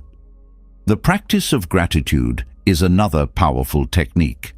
By focusing on the aspects of your life that bring you joy and meaning, gratitude shifts your attention away from pain and toward possibility. This shift in focus does not deny the presence of difficulties, but highlights the abundance that exists alongside them. Gratitude fosters resilience, helping you navigate the healing process with grace and hope. Self-healing is not a linear journey, but a dynamic process that requires patience and compassion. Each practice, whether it is mindful breathing, meditation, movement, or connection, offers unique benefits and insights. Together, they create a holistic approach to wellness that addresses not only the symptoms of pain, but also its underlying causes. Through these ancient techniques, you learn to honor your body's wisdom, your mind's clarity, and your spirit's resilience. Healing, as taught in Buddhism, is not just about recovering from illness or injury, but about returning to wholeness. It is a journey of rediscovering the harmony that exists within you and cultivating it with care and intention. By integrating these ancient practices into your daily life, you align with the natural rhythms of healing, unlocking a profound sense of peace and vitality that empowers you to thrive. Healing oneself lays the groundwork for a deeper understanding of the balance needed to sustain compassion and kindness. When the focus shifts to helping others, the challenge becomes clear: how to offer light to those around you without extinguishing your own flame. The key lies in maintaining your inner strength and well-being as you guide, support, and uplift others. This balance is not only essential, but is also the foundation of sustainable compassion. True service to others begins with self-awareness. Knowing your limits, understanding your motivations, and being attuned to your emotions are vital for avoiding burnout. When you lose touch with yourself, the energy you give is no longer pure or sustainable. It may become tinged with resentment, fatigue, or obligation. Maintaining awareness ensures that your acts of kindness come from a place of abundance, not depletion. Boundaries are crucial in preserving your well-being while helping others. They allow you to give without losing yourself in the process. Boundaries are not selfish. They are an act of respect for yourself and those you assist. By defining what you can and cannot offer, you ensure that your contributions remain authentic and meaningful. Boundaries also teach others to respect your energy, fostering relationships built on mutual understanding and care. Compassion is most powerful when it's accompanied by wisdom. Offering support to others without considering their true needs can lead to dependency or misalignment. Wisdom enables you to discern when to step in and when to step back, allowing others the space to grow and find their own strength. This balance between action and restraint ensures that your light guides rather than overwhelms. Maintaining your inner flame requires regular practices of self-care. This care is not indulgence, but necessity. It includes nurturing your physical health, resting your mind, and feeding your spirit with activities that bring joy and renewal. Self-care ensures that you remain vibrant and capable, allowing your contributions to others to be consistent and impactful. Neglecting your own needs only diminishes your ability to serve. Resilience is a cornerstone of sustainable compassion. Life's challenges will inevitably test your strength, and without resilience, these trials can dim your inner light. Building resilience involves embracing both successes and failures as part of the journey. It is the ability to adapt, learn, and continue forward with a steady heart. Resilience not only preserves your own well-being, but also inspires others to cultivate their own inner strength. Reflection deepens your understanding of your role in helping others. Taking time to pause and assess your actions, motivations, and impact allows you to align your efforts with your values. Reflection fosters growth. ensuring that your support remains purposeful and that you stay connected to your inner flame. It also offers the opportunity to celebrate progress and learn from challenges, enriching your journey of service.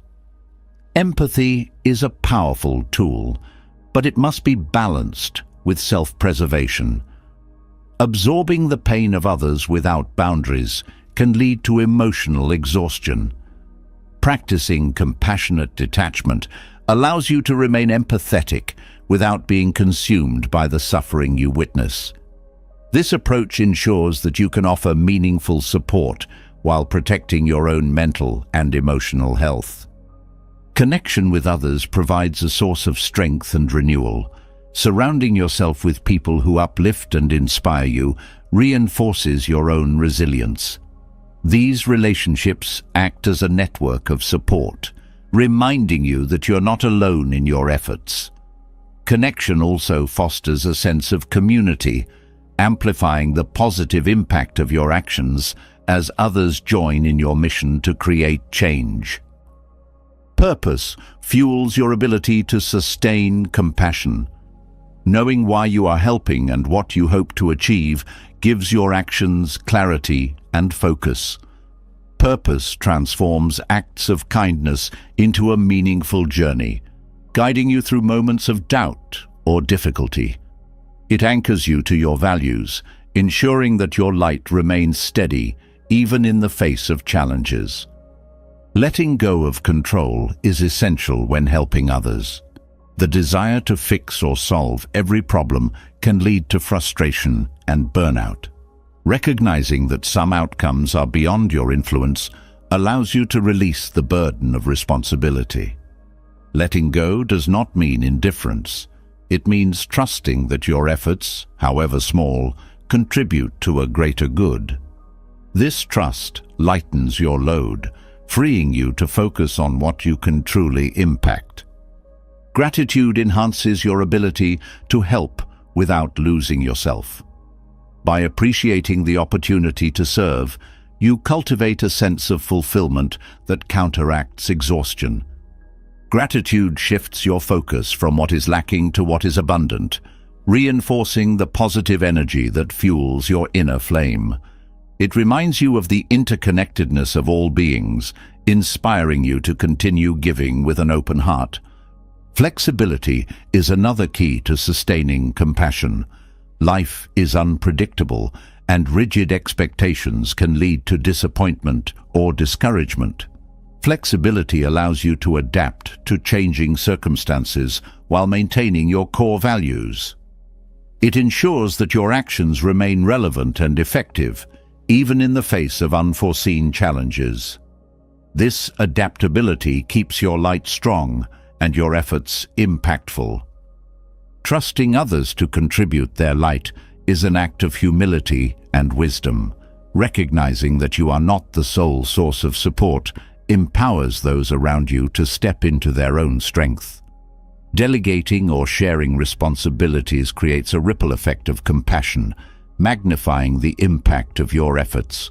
It also relieves the pressure to do everything alone, preserving your energy for what truly matters. Forgiveness, both of yourself and others, is vital in maintaining your inner flame. Mistakes and misunderstandings are inevitable, but holding on to them only weighs you down. Forgiveness frees you from the burdens of regret or resentment, allowing you to move forward with clarity and peace.